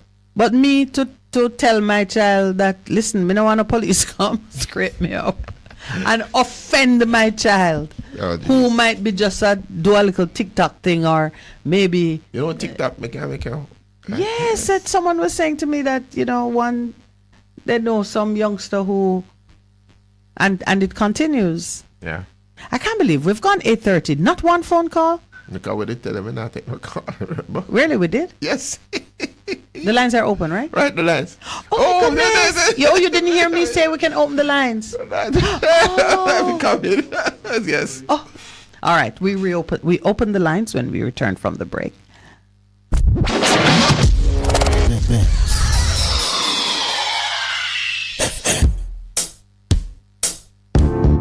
Best 100.5 FM brings you youth empowerment and resilience, a 30-minute program with Royton McLaren every Monday from 7:30 to 8 p.m. Your Monday nights will not be the same again. Managing stress, trauma? Let's talk on youth empowerment and resilience with Royton McLaren on Best 100.5 FM every Monday from 7:30 to 8 p.m. Praise the Lord, praise the Lord. God is good. This is already pastor and friend, Reverend Simon Peter Jones, inviting you, my friends, to listen every Tuesday evening on Best 100 FM at 7:30 p.m. for the program, The Voice of Hope, as we extend hope to the hopeless in this dying world. God is good. Be encouraged. Hope is in. Half a tree.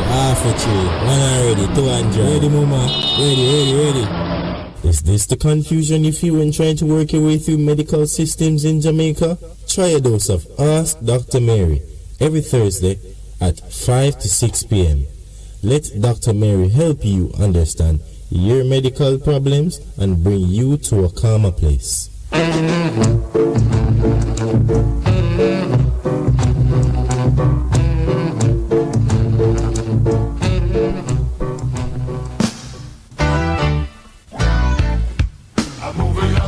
Bess 100 FM presents the Mature and Moving Up Show with Lascelles Butch Chen on Thursdays from 6 to 9 p.m. Welcome to this pioneering radio program on our continuing worth in our maturing years. Compellingly defined to educate and liberate the younger generation. Tune in and welcome. Get inspired when you tune into Vent, brought to you by Via Express Couriers. This and every Wednesday at 5 p.m. on Best 100 FM. Hear from some of Jamaica's top entrepreneurs. Get updates on deals and upcoming events, tips for business, and pure vibes. Vent, a safe space for discussion. Make a chat, no man. The Morning Connection is not your usual talk show. We aim to stimulate discussion and chart new paths to self-empowerment. So please join us, Minett and Percy, on The Morning Connection, Mondays to Thursdays, 6 a.m. to 10 a.m. on Best 100 FM. It's good, it's better, but nothing beats. Good morning, welcome back. You've heard us speak about many things today, but the lines are now open for you to call us. What do you think? Oh, and I apologize for sucking up your time. I thought we'd have been together earlier. Good morning and welcome to the Morning Connection. Hello, Miss Minett. How are you? Good morning to you and Pastor and Mr. Lawrence. Yes, he's right here looking at me. We are well. Good morning, yes, Mr. Lawrence. Miss Minett, I want to ask one question. Yes. With the 11 house where them burned down, yes, and 40 odd people right now out of house, don't touch nobody, man. It doesn't sound that way, my dear. That's why we're talking about the police response. Well, Miss Minett, after Gala, it will be a holla. I used to pick up my rate, you know. I say after Gala, it will be a holla. So I just right there. You have to pick up the rate, Miss Minett. After gala, it will be a holla. So, all right. That's how it is right now. Yes. So that's how when you said that, did I think get out of my way for them mad. Of course they're mad. A long time to make people mad, you know. A long time they're mad, so that's how it go. We no mad yet, they no mad yet, the real madness not take them yet. So, Miss Minett, I want to have to say, he that have a ears to hear, let him hear. And who have a eyes to see, let him see. But we have ears to hear and we not hear, and we have eyes to see and we still not see, but we're blind. So, that's it. After gala, it will be a holla. Okay, ma'am. Percival, decode that one for me. All right, thank you, my dear. Yes, sir. Okay, ma'am. Yes. Someone online here, Big Truck, commenting that it is 80 plus persons who are homeless. 80. After gala will be a holla. 80. That's, I mean, that's a disaster. Yeah. Good morning, caller. Welcome. Good morning and welcome. Morning, top lady. How are you, my brother? Giving thanks to morning, my general. After gala will be a holla. Morning. Lawrence, I spoke to you last week pertaining to the young lady. Pertaining to the young lady murder in the country. Yeah. And I asked you, said, look at it. Look what is coming next. We're supposed to, a 21st century now, and it's supposed to be a civilized country with people from all of these recognized university or colleges that supposed to be intelligent. And we're running the country is running like there's no leader, like it's a banana republic. We were repeating what took place in the 80s, and we are supposed to be intelligent. You tell me now a minute. 21st century now, civilized time now, and we have woodland, burning out people, you know. The middle of a developed community is not like it's some far place that you can't get to. Yeah, but there was a lady who came on TV in the week that she got burned out. What is it? I tell you, so we are not a proactive country, you know. And because we are not a proactive country, because we are dunce, we are not. This lady complain about picking them school thing burn up, and what the police does to prevent this from took place. Tell me what they're doing, you know. We're paying a concert in a minute, 200,000 a month, you know. We're paying a governor general 34 million. 34 million. What is the impact? What is the input the governor general having to this society to help black people to prevent all of these things? We're paying for his chatting, talk. When the guy missing I went over the precipice that ushers. What is happening in our country, Minett? Well, my dear sir, you ask it, and the truth is the answer lies in all of us being a part of the solution, because I mean, I know we talk about, you know, the Governor General and what role he plays and so on. The truth of the matter is police response, making resources available, just having a heart in how we respond to these disasters when they happen. Fire can come because of some misadventure in the home, but this is just terrorist activity in a community sustained for over an hour. And I hear you asking the question, because at this day and age we should have the capacity to respond in a definitive way to things like that, both as it is unfolding and even after. When this new Central Kingston people were burnt out, I was asking questions about how do we provide relief housing for these persons. 80 people, half of them children. The only difference between with Jamaica and Haiti is the fact that they give the impression that terrorists are on Haiti, and out here the police run in Jamaica. The police run in Jamaica by going to Africa and count 20 of them, 10 of them stand up and interact with each other. A harass, law decent law-abiding citizen. I told Minett simply that they don't want nothing about crime on the water because of their friends have benefits from crime. They have security firms, they have water for sale, so it is just a thing. You have to. So it comes down to corruption again. Thank you. Graduate too much police for 2 months ago. I was there. You go to the police and say, look here now, 4 police, 6 police to the area, and you have the police officer them doing the people, walk in the area and knock up the people, and Miss Jane, how you do? Mr. John, how you do? Have a social relationship with the people. And once. Do you know anything about the Gregory Park area? Repeat? Do you know anything about the Gregory Park community? Because Mr. Fitz-Bailey says... It was a long-going thing. What was the solution? What the implement about Zozo now? Well, today, Mr. Fitz-Bailey is saying that they have enough resources to give the people a sense of security living in those areas. I'm not sure which people, because it can't be the ones who burn out, because they won't be living there. Maybe this is just those in the settled community, not the informal one. But you're talking about police being inappropriately deployed in the halfway tree area. That would sound like there's manpower available that can respond in like a Gregory Park. They are not. I bet you these things can't be now because Cherry Girl. Get the police them in the area, the pack them here where you have the people them poor and pauperized Mark Golden and Bruce Golden and CJ Patel. Get the police officer them in the area and reason the people, because some of these young police them can't reason. Have them build a relationship with the people. So are we moving towards community policing in terms of building a relationship, so they will trust you in order to enact real solutions, so they'll know who the perpetrators are. But if we're talking about Gregory Park, community policing is not the answer, because what you have are people who come from another community, it seems like, and invade one and just set it on fire.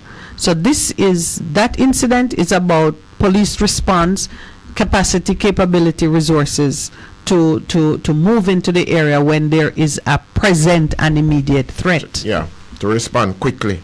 Minett, yes. Army at camp. We have an army at camp.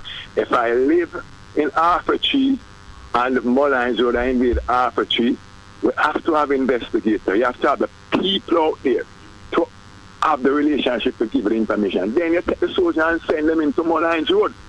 Yeah, but that is after, and you're highlighting the fact that the planning, you have the preventative work that you do through the community policing and so on, for a threat of the nature which occurred. Right. And it says shooting for our easy helicopter. Will you respond? You see, you watch it on TV. Yeah, you see them come with a spotlight. But I've been in my quiet neighborhood and see police spotlight from the air. Mr. Police, but Mr. Helicopter and spotlight. Helicopter, yes. Yes, so.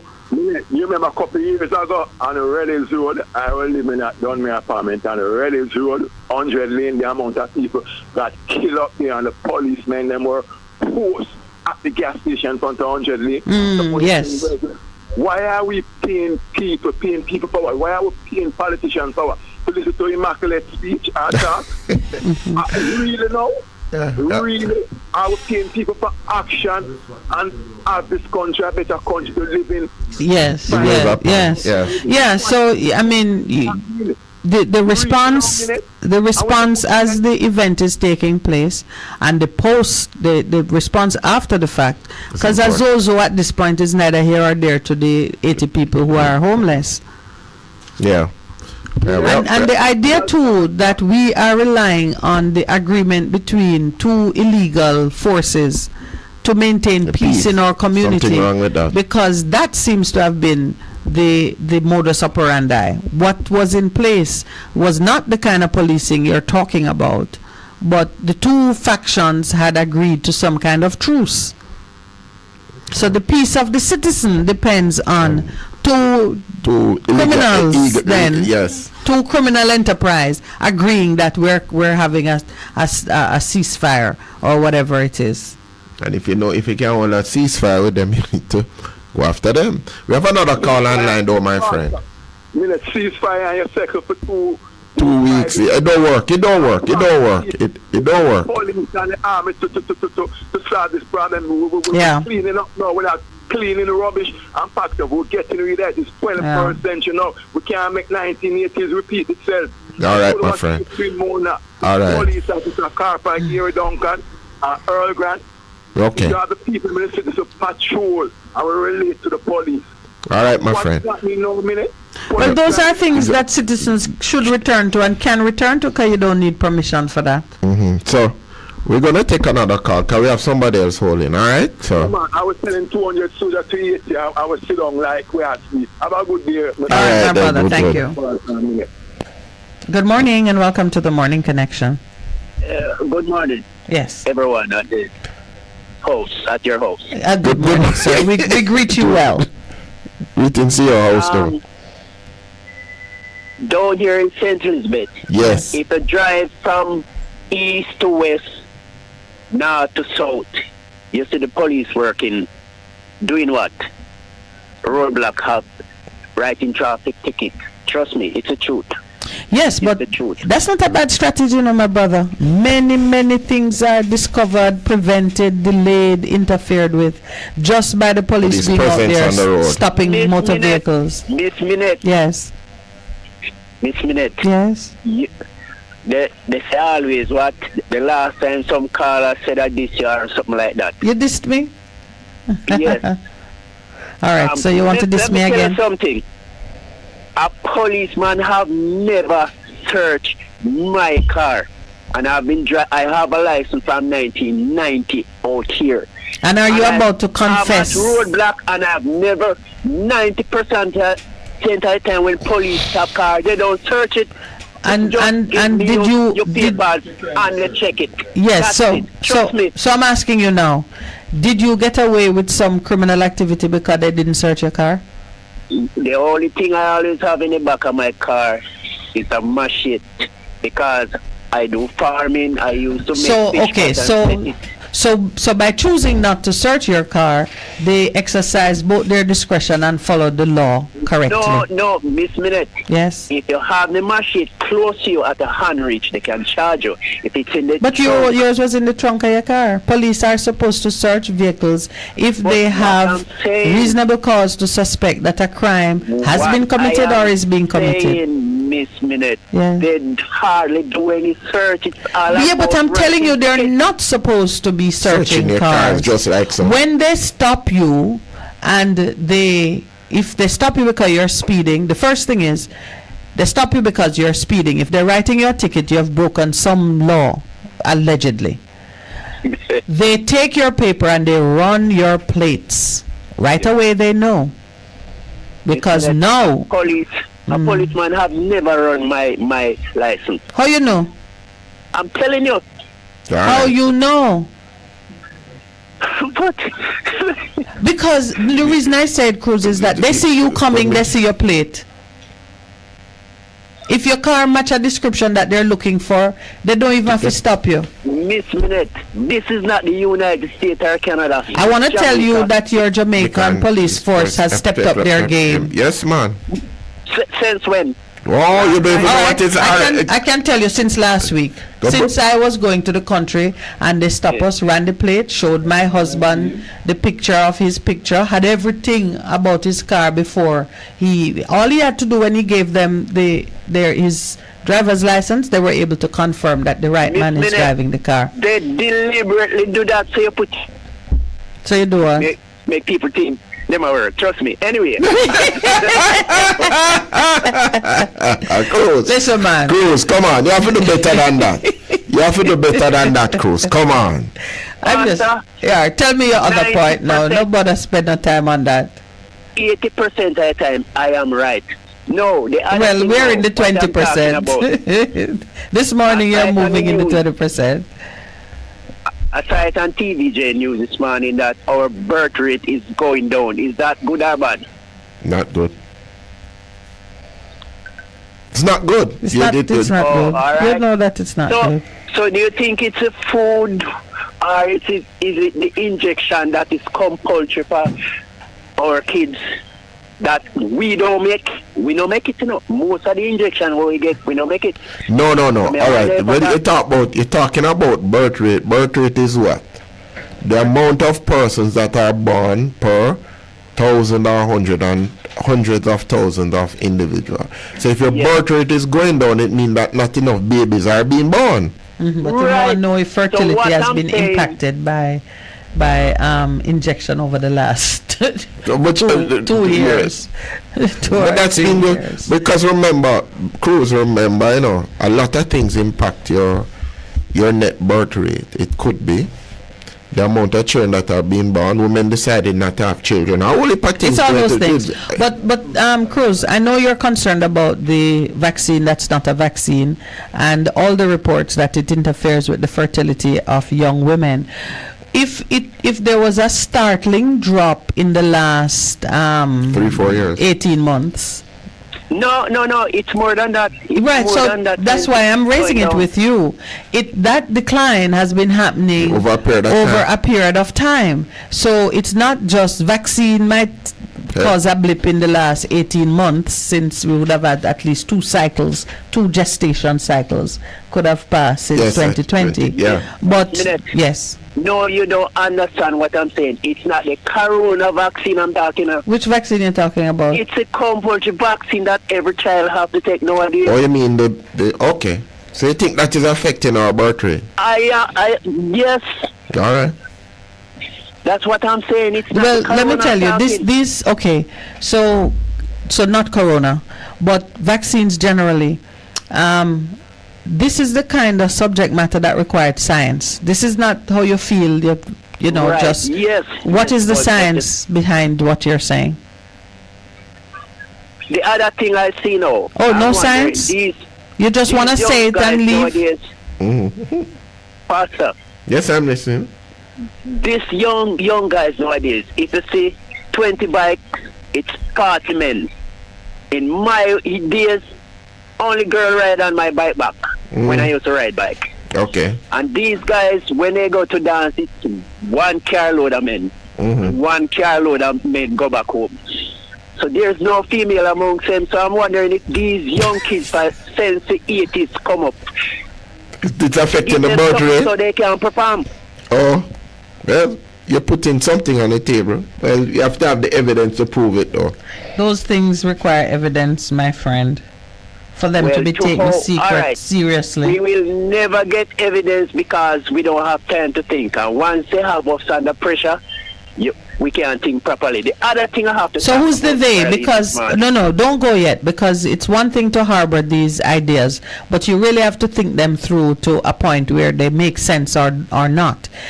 And the reason is because you obviously are very conscious of the kinds of things that affect the existence of man. Behavior. And if you are serious about it and you want to have an impact, then it's best that you think about it properly and get to the right idea, so you don't waste time on the fruitless ones and lose your opportunity to have an impact. Yeah, you're right to always think about. Yes, but you have to think it through, you know. There's one thing to say, maybe they're trying to exterminate black people, so one particular race will dominate. Then you have to look at how we are targeted and see how you can interfere with that. But men clowning together and hanging out together a lot, and therefore not taking the time to go and mate and create babies and create families. Yeah. Who would be the winner in that? Because if it is the black men refraining from making children bring an end to their own race. And then you'd have to look at the opportunity and the access of the enemy to move our children in that direction. I wouldn't want you to have an opportunity to even speak to a young person and say, listen, man, you at 26 should have had 3 babies out there already. Or whatever it is you might want to do as your countermeasure. And be mistaken on it, because men hanging together a lot is like, you want to say now they're all gay? and you go say that to a young man who just happened to enjoy the company of his male friends, and you lose the opportunity because you offend him and you drive him away. So I'm just saying, think it through and see who would be the enemy in this equation where we are deliberately being led away from having enough babies to sustain future generations. Miss Minett, I'm glad you bring up this gay thing because I didn't want to start it, but you still like when you started? Go with it, run with it. That movie Barbie, did you know that it was banned in Asia? A lot of countries banned it. No, I did not know, and I don't know if it has a gay theme, but I'm being reminded now that we have another call. That's what the news said. It have some promoting gay scene, and we don't hear any West run with it. We just run with it like a Barbie movie would be the least of our feelings. Up by the school. Yes. You remember? No, my last thing I want to talk about. You need to tell the world not to criticize religious people that believe in their gods. You see, when the time come and if the right God come and say you're wrong, make a God on that person war it out. Well, yes, you know, war it out. Good point you're making there. Because I remember a lot of people call here and criticize Rasta, say Selassie is not God. The last lady that did it, I called back and criticized her. You remember? And she died. Have a nice day. Oh, goodbye, Cruz. Goodbye, Cruz. Please don't die for that comment you just made. Good morning and welcome to the Morning Connection. Yes, hello, good morning. Good morning. Malvern, good morning. Thank you for holding. Oh, boy. Yes. I was just wondering why is it that with such a terrorist act that took place, with the burning down of the houses and all that. Yes. I'm saying such a act, I don't understand. This is nothing new. It happened before. It's nothing. It's not new at all. Why is it that the government don't start using drones?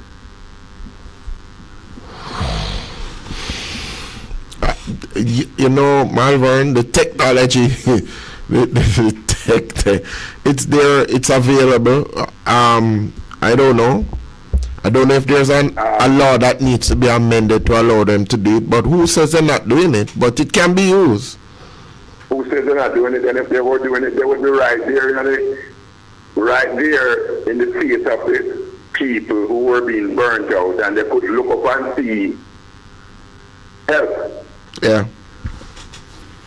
Aye. You know, there were there not many drones at the gala? Yes, those are the entertainment drones. But you know, you ask it, Malvern, and one of the areas of silence in the coverage of that event, we don't know precisely what the police response was. What we're hearing is the report that 11 houses were burned to the ground. Almost 80 persons, someone is telling me online, are homeless. And you're getting the war stories of the men staying there and firing at the houses long enough to prevent persons from getting out. And, some people were injured, and at some point they moved on. So, but you're not hearing that the police came and there was any shootout or anybody was held, and then after the fact now Fitzbailey with that insane comment about there being enough resources to be deployed to have the people feel like they're safe. It's just makes me wonder if it's the 1980s again. Which is what another caller was saying. Are we returning to there? Because something just. It reminds me, Malvern, you remember Eventide? Yes. And I'm wondering what is happening, because I know of persons, even recently I was interacting with somebody who was trying to recover because she lost everything. She was burnt out and she just had to get up and run because, again, terrorists. And I'm saying, what is happening? We're seeing happening in areas where the police are saying they're fighting over turf. But I'm wondering if the turf is related to who control. So when that event is called, we know how we're going to get the votes. But, you know... Go ahead. So Jamaica is now going to go to Haiti to solve their problem, to make peace. Yeah, you know, the two, I see the connection, but in reality, we have to have the capacity to be a help to our sister nation, whilst at the same time covering our business at home.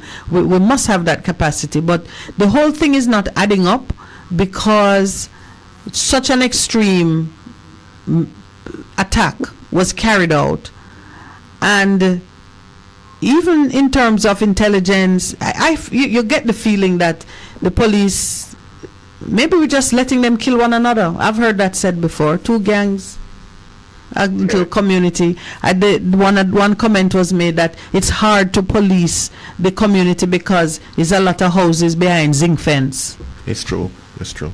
So it's like that in itself is a problem. Let's just scrub it. Let them, you know, take care of the problem. That has been a strategy. Yes. Used to solve problems. Yeah. They'll just wipe each other out, and then we clean up and bring things back to how we'd like it to be, nice and tidy, where the unsightly people are either dead or they're gone somewhere else. But you see, with that strategy, a lot of innocent people die as a result. Well, a lot of children are affected because they're back to school. And you're guaranteeing now the next generation of problem. Yeah. Malvern, it's 2 minutes after 9. Thank you. You can call back if you need to. You're simply the best. Better than all the rest.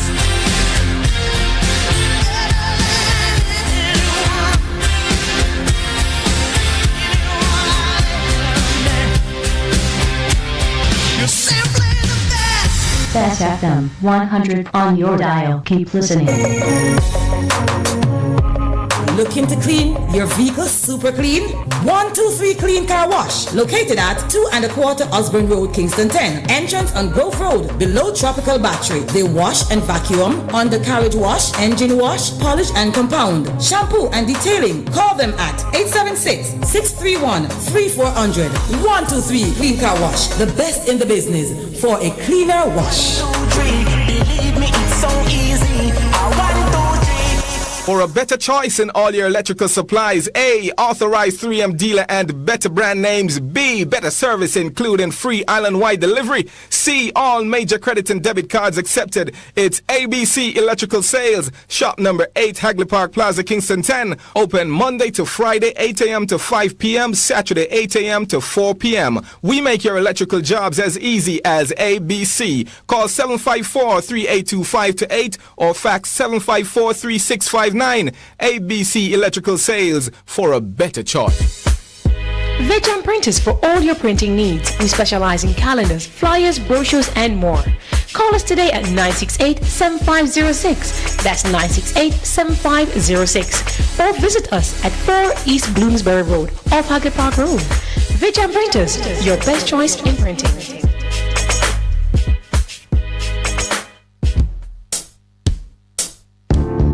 Best 100.5 FM brings you youth empowerment and resilience, a 30-minute program with Royton McLaren every Monday from 7:30 to 8 p.m. Your Monday nights will not be the same again. Managing stress, trauma?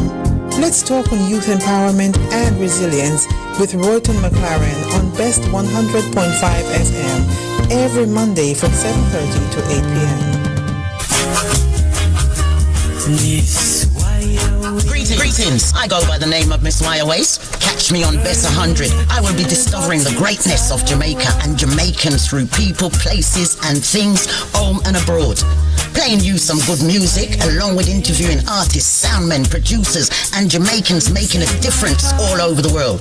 So catch me between the hours of 10 a.m. till 2 p.m. Monday to Thursday on BES 100 FM.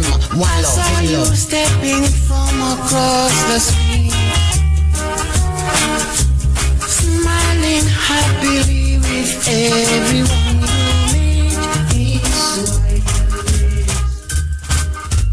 Get inspired when you tune into Vent, brought to you by Via Express Couriers. This and every Wednesday at 5 p.m. on BES 100 FM. Hear from some of Jamaica's top entrepreneurs. Get updates on deals and upcoming events, tips for business, and pure vibes.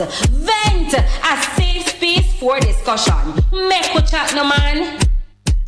BES 100 FM is the authentic voice of Jamaica, promoting your prosperity with better vibes and better music. Let us promote your goods and services for you. Advertise with us. For more information, call our office at 876-276-8935. That's 276-8935.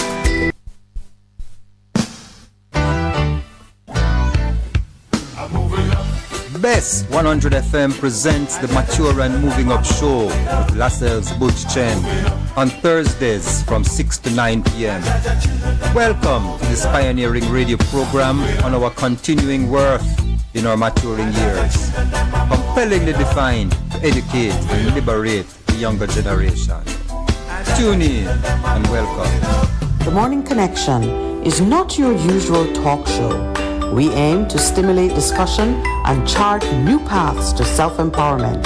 So please join us, Minett and Percy, on The Morning Connection, Mondays to Thursdays, 6 a.m. to 10 a.m. on BES 100 FM.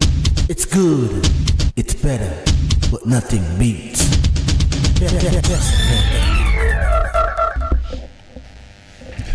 Good morning and welcome to The Morning Connection. Thank you for holding.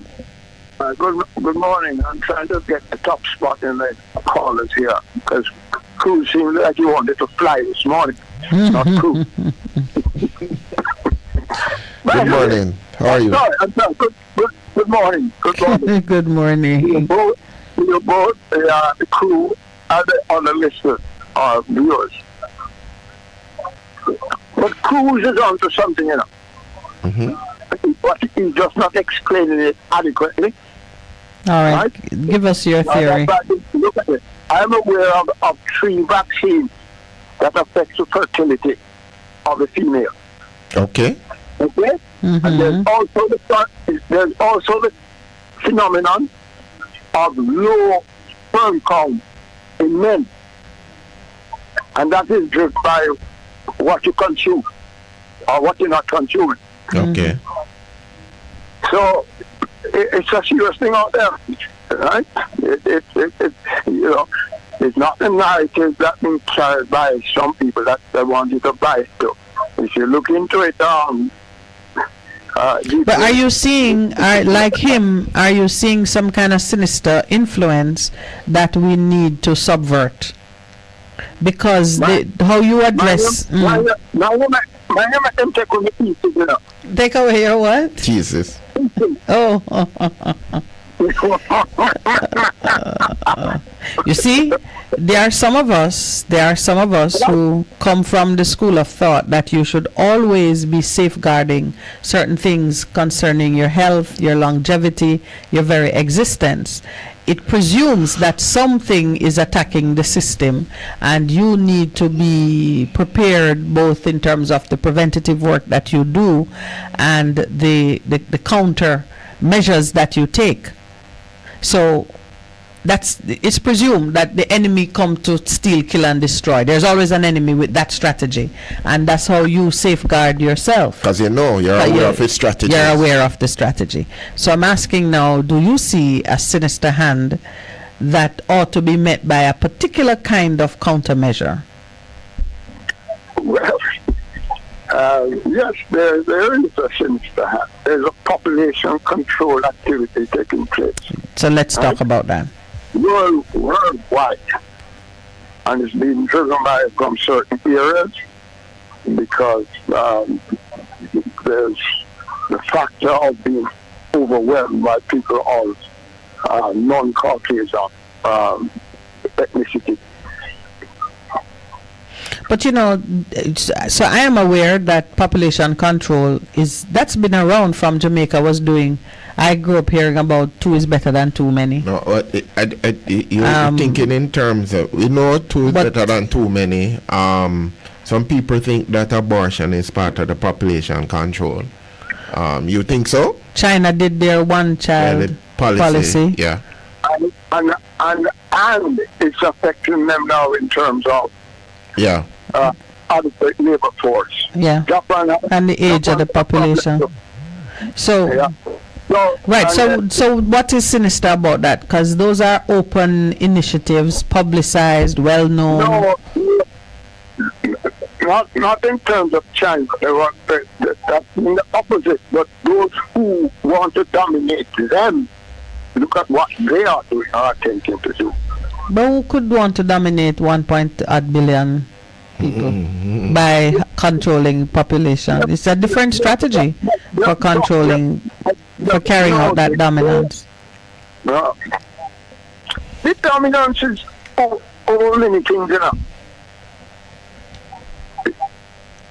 or the attempt of dominance, so they want to dominate the imperialism, hegemonic imperialism, and rabid capitalism. Yes, but the strategy for that now is to enslave them mentally, and for that purpose, however many of them you have, the more the merrier, the bigger the workforce, because you're not feeding them or taking care of their medical needs like you did on the plantation. They are now looking after themselves in their own homes. So it's to enslave them mentally by harnessing their productive capacity and their politics and their ideology. That is how world domination is being achieved now. Like, we barely have any local culture to revive our souls. Everything we're getting is from somebody else's table. So now we're thinking, moving, and just towing the line in accordance with what somebody else is saying. Now we've talked about misinformation and the battlefield of the mind. And that's something that we still need to be very much on our guard. But we need to think deeper into our culture we're coming from to counter that. Yes. Thinking from a Jamaican point of view. Yes. Or from a Caribbean point of view. Yeah. Or people that. Or Afrocentric. That come out of slavery. Yes. Or enslavement rather. Yeah. So it's a serious challenge, but if you're picking up a narrative of mainstream from certain geographical areas, you won't be sensitive to it. Unless you're looking behind narrative or you're picking up from other streams of information. Yes. There's no sensitivity and no appreciation. You're just going with the flow and the pretty that is on the box. Or the kicky that you've been invited to do. Well, it's why I am a citizen of the kingdom of God. I only teach in this kingdom. What kind of talk is it again? What kind that of really just hard talk, his kingdom. All right, well, thank you for calling us. We do have another caller. All right, then. Thanks. Yeah, man. Good morning and welcome. Good morning, sir. Good morning. Priest, how are you? We're good. While I was in Jacksonville, Florida, living. Yes. My brother. And I remember them home churches fried chicken. And Empress and Pastor, when you sit down the chicken leg there, I mean, not turkey. Leg was as big as that. What no meat though. And then when you check it, it was only in the black area, and I got to get her here. So I said, hold on, I said, make them only walk this black area. So I start asking people and said, Yeah, but the chicken they say them not care because I for the same money, they don't get enough for chicken. More meat.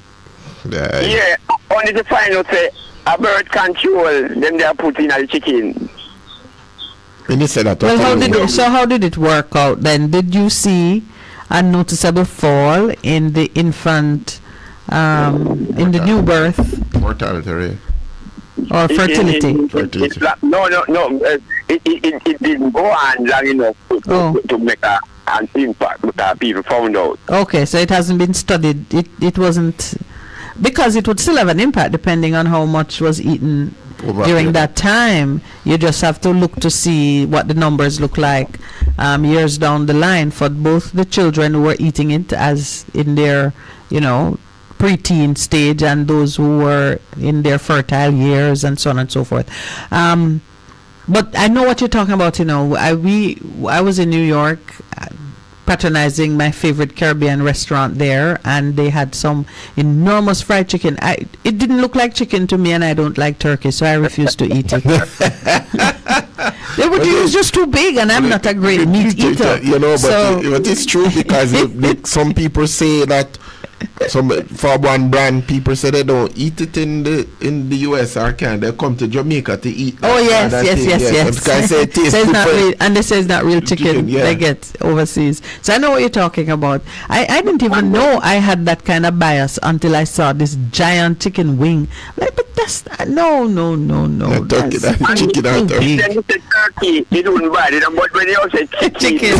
Yeah, I'm accustomed to a more modestly proportioned chicken, so I didn't eat it, not even because I was thinking about what is in it, but it did not too much. Yeah. And the subject now France and Jamaica want to send soldier go Haiti. Mm-hmm. At the same time, the French government and all of the francophone nations in Africa is at war over their own thing. You mean with Niger?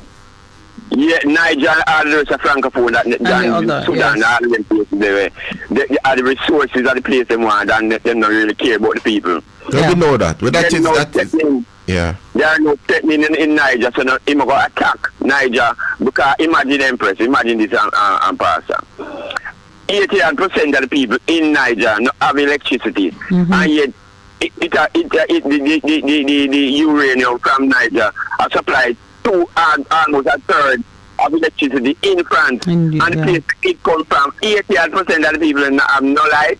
And that is the question, and I'm trying to understand, because they had a coup and the people are in support of the coup. Because them say the man who was democratically elected, they now look for them, him just continue the same, sustaining the thing, yeah.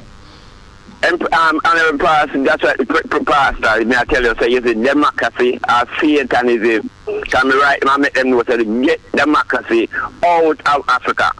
Because it is alien to our culture, to our nature, how we used to live as. If you say ants, you ever see two ants, them have vote to say, which ants set ants rule, and there's just one colony, ant to say.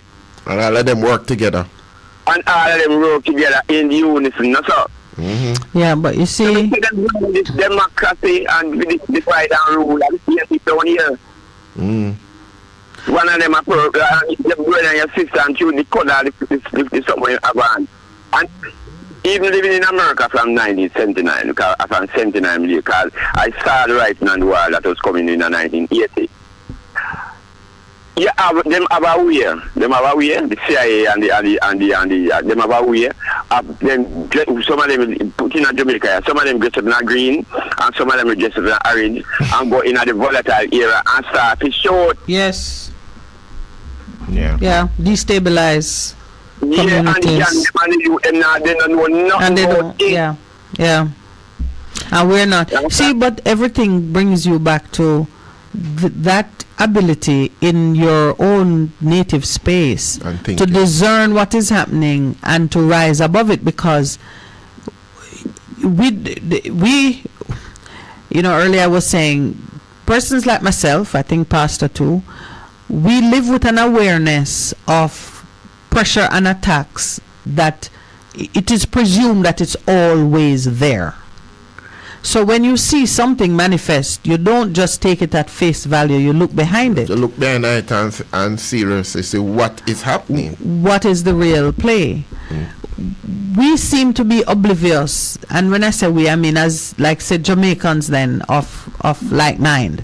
We seem to be oblivious of that kind of interaction, and so a man come in and say a thing and you take it at face value without saying, but why would this be set in motion in quite that way? Who stands to gain, who stands to lose? Exactly. And then again, in the SSL, how come them not investigate SSL murder and at the same scamming?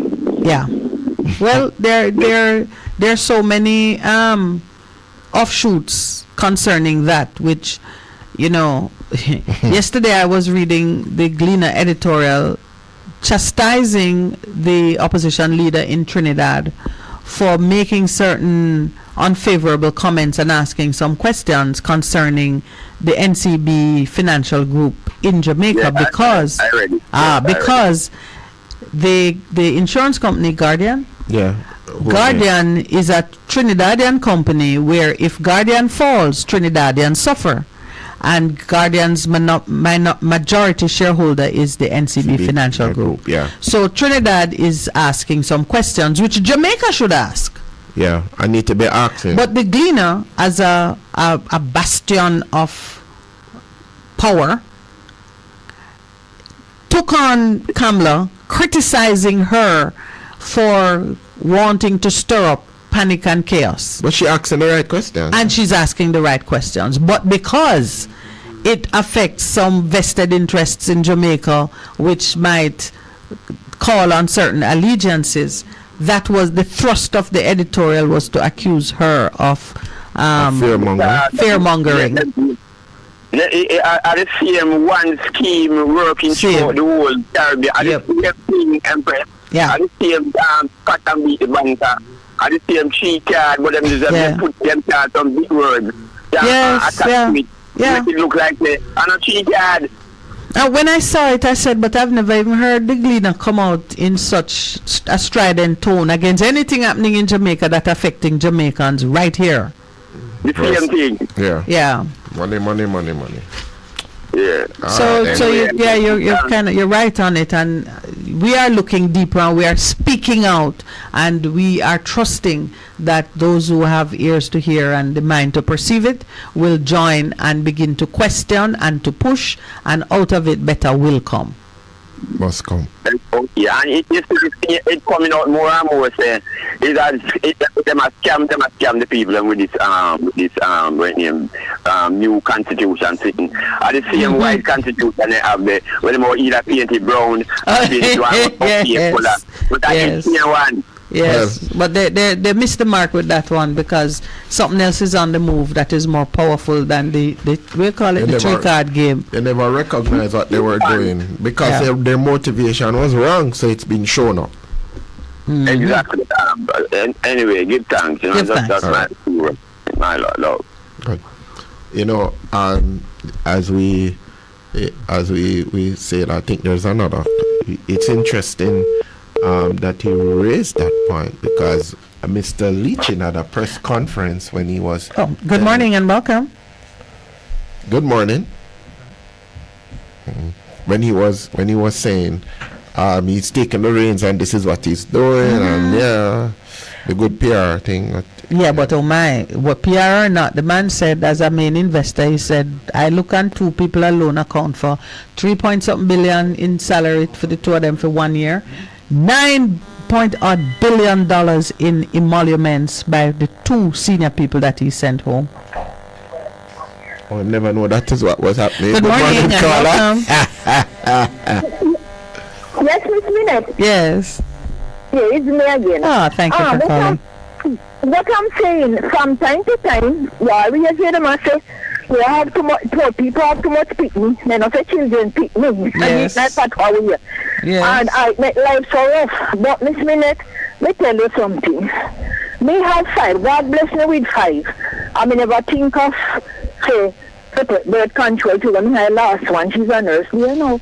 I mean, it have easy to raise them neither. But God help me to go through with them. And me tell you so, me have the last one, me decide to tell me not go have anymore, and I so come with me, will stop myself. But God tell me that they all come out to something which is good. Yes. They all under one, that's one name. Well, children are a blessing, you know. That is how they begin, as a blessing. And yes. I believe you me, Miss Minett, and I don't regret it, because especially the first one, she doing security work in Kingston. The last one, she's a nurse in Kingston, the Children's Hospital. And believe you me, Miss Minett, they are a feather in my cap, especially the first one. Yes. So I don't regret it at all. They are saying two better than too many, which, well, they say you must be in a basket. So now you can reach it. For having too much, you pressure you feel, take care of them. But me give God thanks, He give me them, and me give thanks, and me no regret it. Excellent. And again, Mom, in the copies again, now when you do a call, I say, woman, say, say, yes, I know God, I need it all. And I tell him, and I say, yes, is not God. So have a good day, Mom. Thank you. we know when Cruz said those things, you know, we pray that nobody really hear them. Me know how Cruz stay. Yes. You look like you know Cruz personally. Okay, you too, my dear. Okay, bye-bye. Goodbye. Yeah, remember, we grew up with two is better than too many, remember? Yes. Good morning. Because as we talk about this thing about population can control. you close the line first, please? It's beeping in my ear. Thank you very much, Mr. Engineer. We're talking about the population good morning control. and welcome.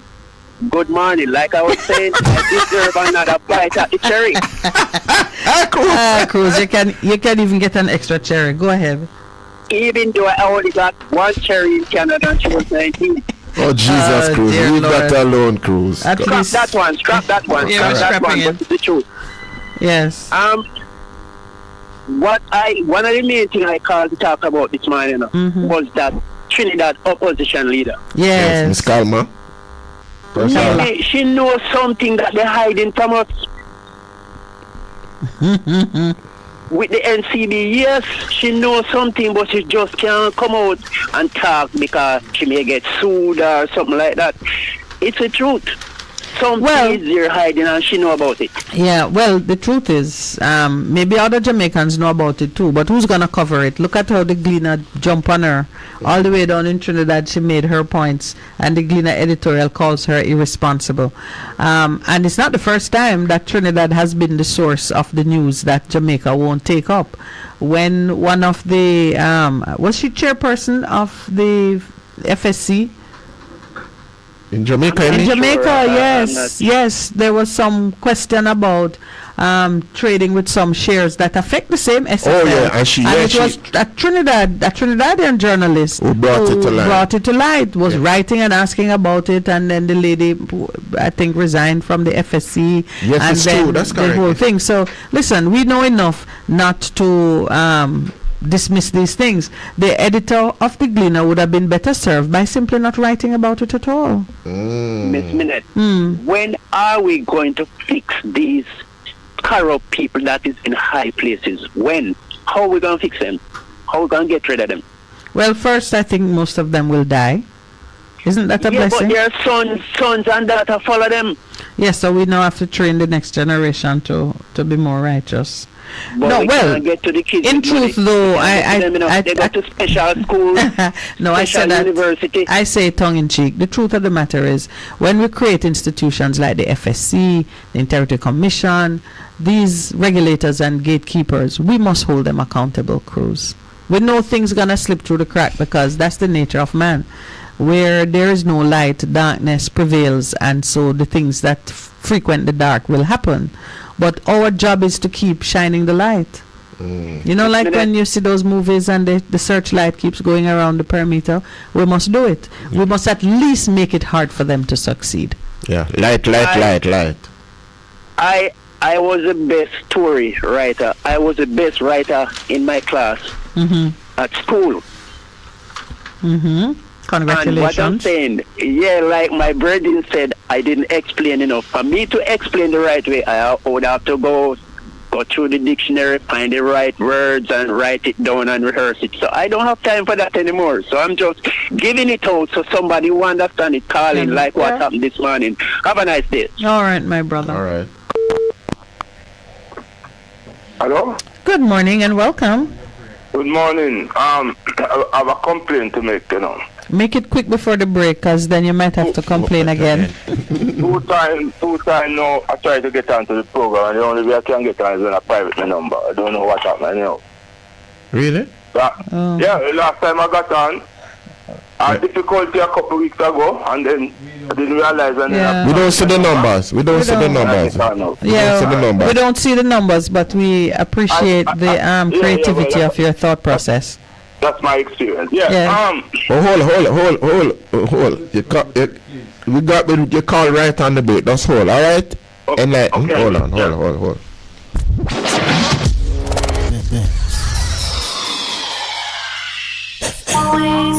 What should a taxi service do for you?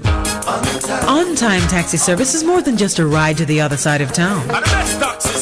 They offer clean and spacious vehicles, reliable service, and promise to always look out for their customers. They'll come when you call and take you where you want to go on time. From anywhere at all, you can call us on 926-3866. We are something special on the road. Veg Printers for all your printing needs. We specialize in calendars, flyers, brochures, and more. Call us today at 968-7506. That's 968-7506. Or visit us at 4 East Bloomsbury Road, off Hagley Park Road. Veg Printers, your best choice in printing. For a better choice in all your electrical supplies, A, authorized 3M dealer and better brand names. B, better service including free island-wide delivery. C, all major credit and debit cards accepted. It's ABC Electrical Sales. Shop number 8, Hagley Park Plaza, Kingston 10. Open Monday to Friday, 8 a.m. to 5 p.m. Saturday, 8 a.m. to 4 p.m. We make your electrical jobs as easy as ABC. Call 754-382-528 or fax 754-3659. ABC Electrical Sales, for a better choice. Best 100.5 FM brings you youth empowerment and resilience, a 30-minute program with Royton McLaren every Monday from 7:30 to 8 p.m. Your Monday nights will not be the same again. Managing stress, trauma? Let's talk on youth empowerment and resilience with Royton McLaren on Best 100.5 FM every Monday from 7:30 to 8 p.m. Half a tree. 100, 200. Ready, mama? Ready. Is this the confusion you feel when trying to work your way through medical systems in Jamaica? Try a dose of Ask Dr. Mary every Thursday at 5 to 6 p.m. Let Dr. Mary help you understand your medical problems and bring you to a calmer place.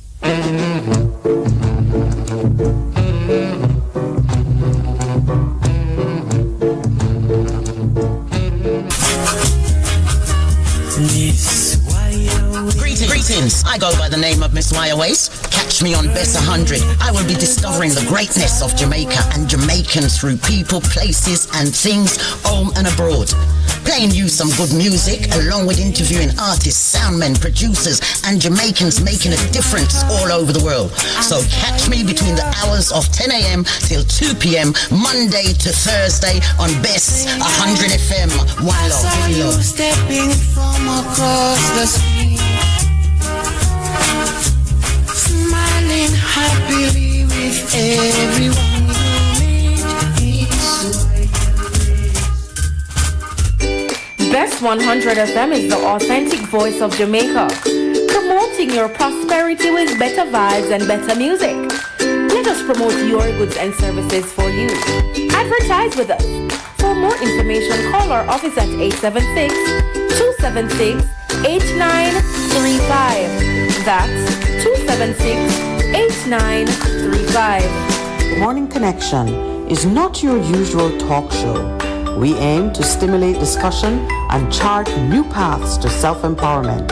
So please join us, Minett and Percy, on The Morning Connection, Mondays to Thursdays, 6 a.m. to 10 a.m. on Best 100 FM. It's good, it's better, but nothing beats. Welcome back. Thank you for holding Enlighten. Go ahead, my brother. Yeah, man.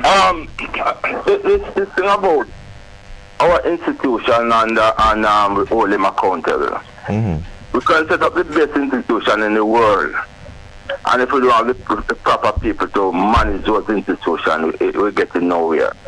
So we have to find a way to improve the product, quality of the people. that is sent to those institutions for them to operate properly. But and we can't do that with the fragmentation and segmentation that has been going on in the society. But if you notice, most of the schemes that are being built nowadays are gated communities, right? So we put some population, like the population in an uptown. Midtown, downtown. So now we start to go gated communities. So the society is not moving together. Because I remember in the early 60s, 70s, you know. If you go to a place like Race Course on a Sunday, you see people from all backgrounds engaging in sports and all in type of thing. You don't see them things happening in Jamaica again. But Enlighten, as we have dubbed you Enlighten, so you said we must focus on the quality of the people in our society, right? Yes. With a change of mindset and a change of heart. Yes. So how do you do that now? May I follow your hypothesis, and you know? The values. You say yes. What you say. There are certain social values that we have to agree upon, you know, as a society, you know. So where do those values and mores come from? We can teach those values in school. Yeah, but what is the basis for those? Because your values and things must come from a source. You must have what is the word we'd use? A background. I know where you're going. You know. Yeah, but you know where I'm going. but the Christian values are not serve us well, you know. So all right. So what else would you put? All right. So there are some values. We need to find our African values. The values that we had it when we were back home in Africa. But the cradle of civilization in terms of values is Africa, right? Right. And that come out of God. Out of who? God. As revealed. Yeah, but there are a lot of countries in the world that do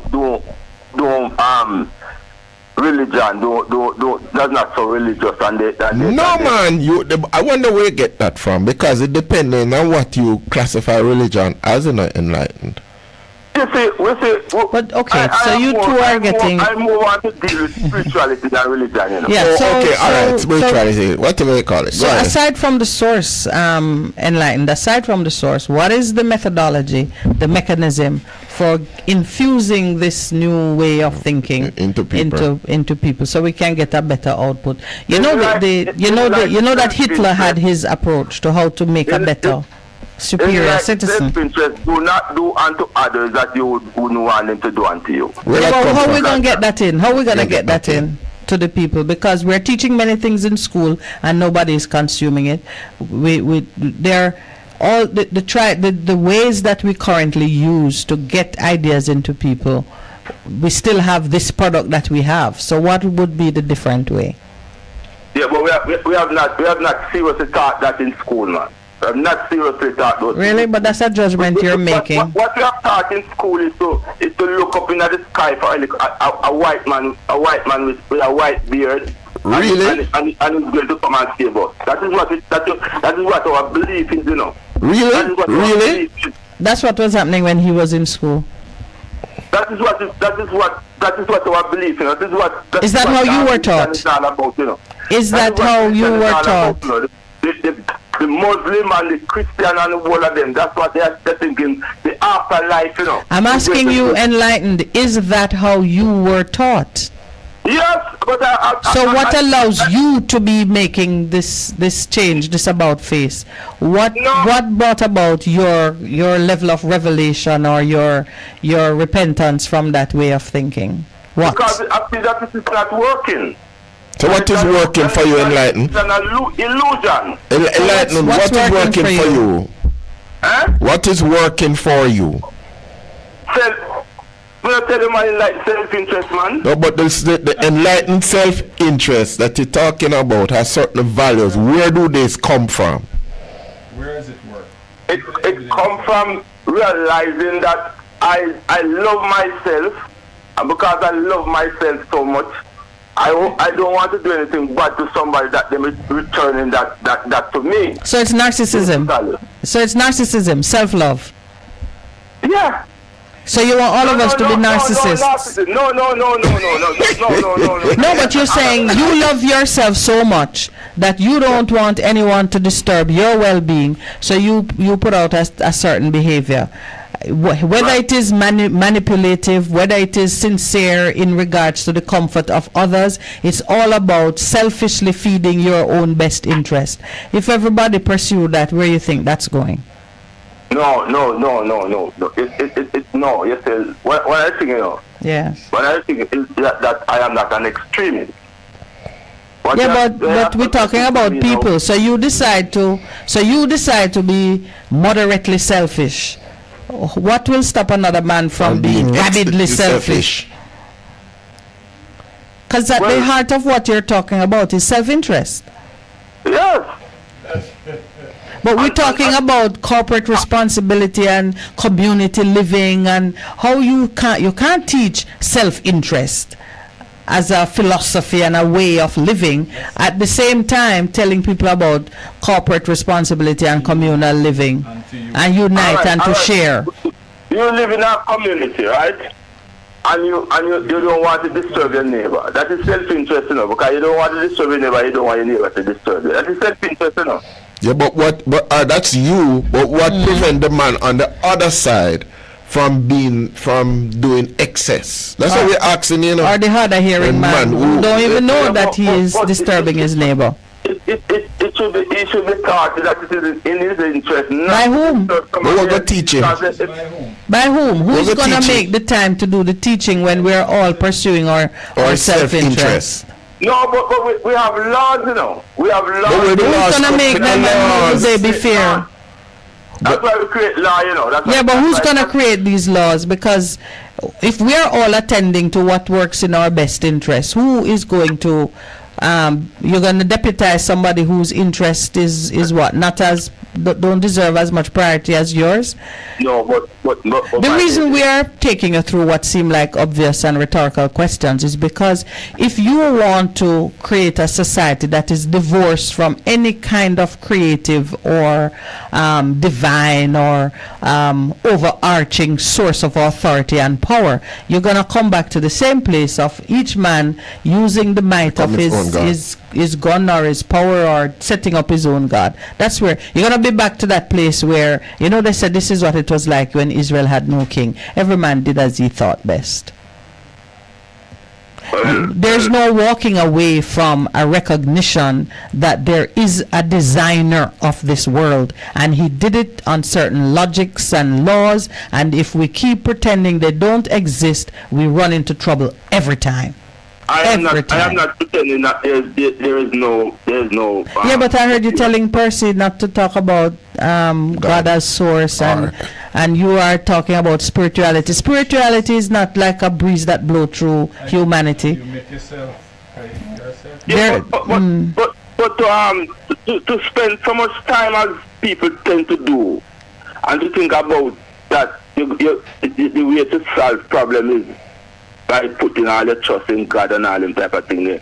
It looks like an illusion to me, because I can understand that, you've lived for a certain number of years, you've seen things come and go in cycles, but the fact that people get it wrong and get it wrong repeatedly don't mean that there is no truth in it. It's just a question of more of us being more diligent and honest and loving in our search for the truth.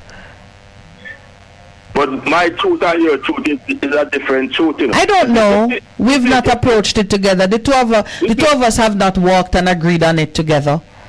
You see, one of the things, you know, we're supposed to have a cultural dynamic, you know. Regardless of what people want to say, you know, culture is one of the greatest thing that more keep human beings together, you know. From a culture, you know. And the culture. Yeah, but you know, culture, do we elevate culture to a philosophy? Culture is a way of life, is how people live. Culture is dynamic and evolving, and sometimes it hurts the minority interests in the community. How did a bunch of Africans end up on a ship? You think the other black people had no hand in it? No. Right. Okay, but so we want to go back to the culture. We want to go back to the culture of the motherland, Africa. They sold us. Some of them did. Yes. And did they look for us? No, they didn't. Yeah. Oh, you have the perfect system. Yeah, well, we'll give somebody. We'll take another call. All right? We'll pick it up another day because the reasoning have an end point. And we'll get there together. All right. Okay. All right. Cool. All right. You take. Good morning and welcome. Oh, God, I couldn't wait. That was an interesting discourse. It's 9:45. Oh, my. All right, so this is our last caller. Good morning. Welcome. Good morning. How are you? I'm here. I don't even know what to say. And good morning to everyone. Good morning. Yes. So, yesterday evening, about something to 4, I was inside and I heard it sound like it's a helicopter flying, and I said, then what is a plane fly so low like it was to land on your roof. Yeah, so after that, no, I was eating and then I get up and it's like a knockout with a scent. Oh. Pure poison scent. Where you live, Mom? Where you live? I'm Rollington Town. Okay. So, from what you could smell, it's as if the plane was, what they like crop dusters, they were spraying? Yes, that I discovered. Yes. You know. But I did not go outside the car. You know, I try to keep the windows open. Yes. When they're not burning and, you know, to get a little fresh air, like. And it's to hear that breathe me. It coming like me knock out. And you know, they are supposed to alert communities when they're doing that kind of activity because people with respiratory illness or various sensitivities have to prepare for it. So did you find out afterwards from neighbors or anyone what was going on? No, to be truthful, I did not really. You know, I just have to wait a log and keep it over my nostril and try. Because, you know, I'm not... The heat is kind of affecting me and I'm kind of not really strong. Yes, I hear it in your voice. I'm sending you some strength right now. Oh, God. You know, and I was saying that, you know, it's really mosquito, what they are doing. What were they spraying for? Yeah. You know, because I live in the United States for a long while. And it's just because of the death of my son, but my daughters and my son really want me back, you know. So, boy, you know. I did not experience these things, you know. So we could try and find out for you. I don't know. There should be a way to find out through the public health authorities or otherwise what was being done in Rollington Town yesterday, and if there is a cyclone which they're doing it. About what time was it? Late in the evening? Yes, something to 4. Between 4 and 6. Yeah. Yeah, that's the usual time. All right, Mom. Thanks for calling. All right, we're going to make an inquiry, and if we find out, we will say it on air tomorrow.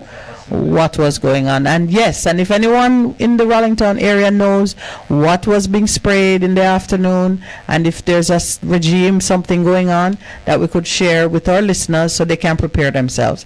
These are things that can take life. Yeah. All right. Thank you, Mommy, and also thank you for calling us. Yes. All right. Have a blessed day. All right. Yes, you're Wow. Yeah, it is just like how people who live in the vicinity of the public garbage disposal, when they're burning and so on, these are things that can affect life and health. Affect life and pulmonary system, your breathing system. Yeah. All right, so we will find out if we can what was taking place. Oh boy, what a morning you want to say. You say it. No, sir. Because you started. No, but it really, it's really, no, man. What a weekend it has been. And still, so much more that we need to pass through. Yeah, that conversation that could still be going on with our brother Enlightened concerning how do we get that better quality person. Now, we know that this idea of having a better quality person is not new. Hitler tried it. Many tried it before. When you read, the history of certain civilizations, you see threads of it. Who you mate with whom to get a certain type and height, color, brain power, whatever. We're always looking for that better quality person. And you and I know, when it all comes down to it, that every individual born into this world has the capacity, the capability to be that better quality person. Based on choice. It's the choices they make, and of course it's what we do, training them, how we grow them, how we treat them, how we forgive them, how we love them.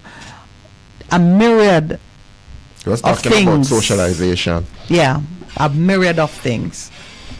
But the question, which is what I was kept pressing, there must be a standard, a source of how do you get this person, because if your standard different from my standard, it must be something external. Must be something external to us that is something that is a reference point. Right. There must be a reference point to which all persons can look and it's credible and so on. We're getting there, You think God will not have it otherwise. If man chooses to go astray, it will be man's choice. But we will know. And he said it, New Covenant, I write it in your hearts. That's why we have a conscience. That's why we have to justify certain things before we can move. We have to convince ourselves that we're on a right path. And so there's people have raised question in terms of policing and how that is being done. The question of drones has come. We've heard the deputy commissioner making certain statements, and you wonder what happened. Drones for surveillance, for policing, active policing, to give assistance, capture images, and so on. First responders. Yeah, it's a tool. And they have it, and I believe they are using it. And I don't think they need to trumpet it, because we don't want the thieves to start jamming the signal and shooting them out of the sky. So the whole thing of really doing real policing, this headline. Cops targeting scammers' mothers. They're not scammers until they have been convicted, are behind bars, and you are now looking to find assets. Yeah. All right, let us say our thank yous, because we are well brought up, polite people, and we are truly thankful. Another day. Yeah, and for those who called, those who participated online, on air, we're just, real happy that the conversation is progressing in some very useful ways. Fairweather says, I'll just quote her before we go, God is in the knowledge of all culture. Don't you just love that? Yeah. All right. Mr. Producer, Mr. Engineer, Pastor Palmer, thank you. Mr. Minett, Mrs. Sister Minett, Mr. Minett, Sister Minett. What bless you. Yes.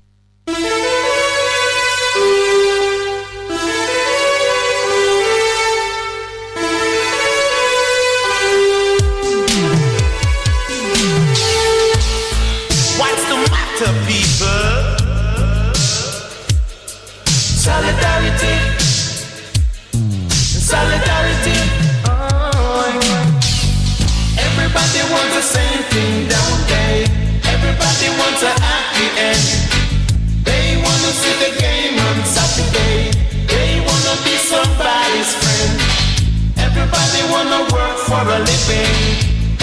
Everybody want their children warm.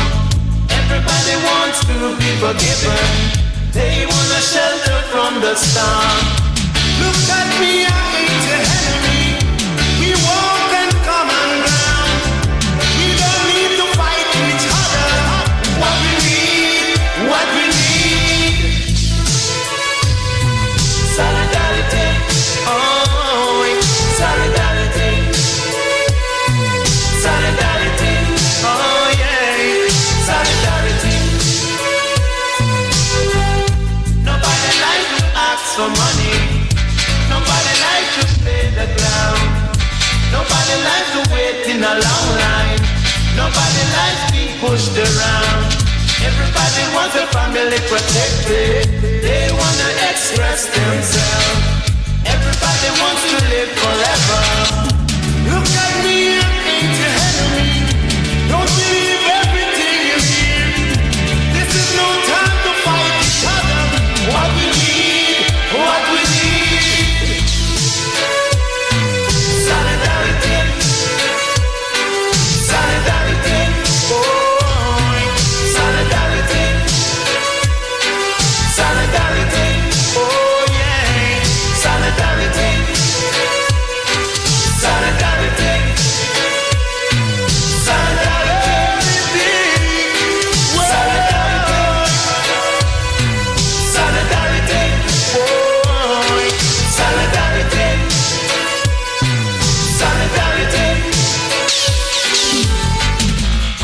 Hey, people!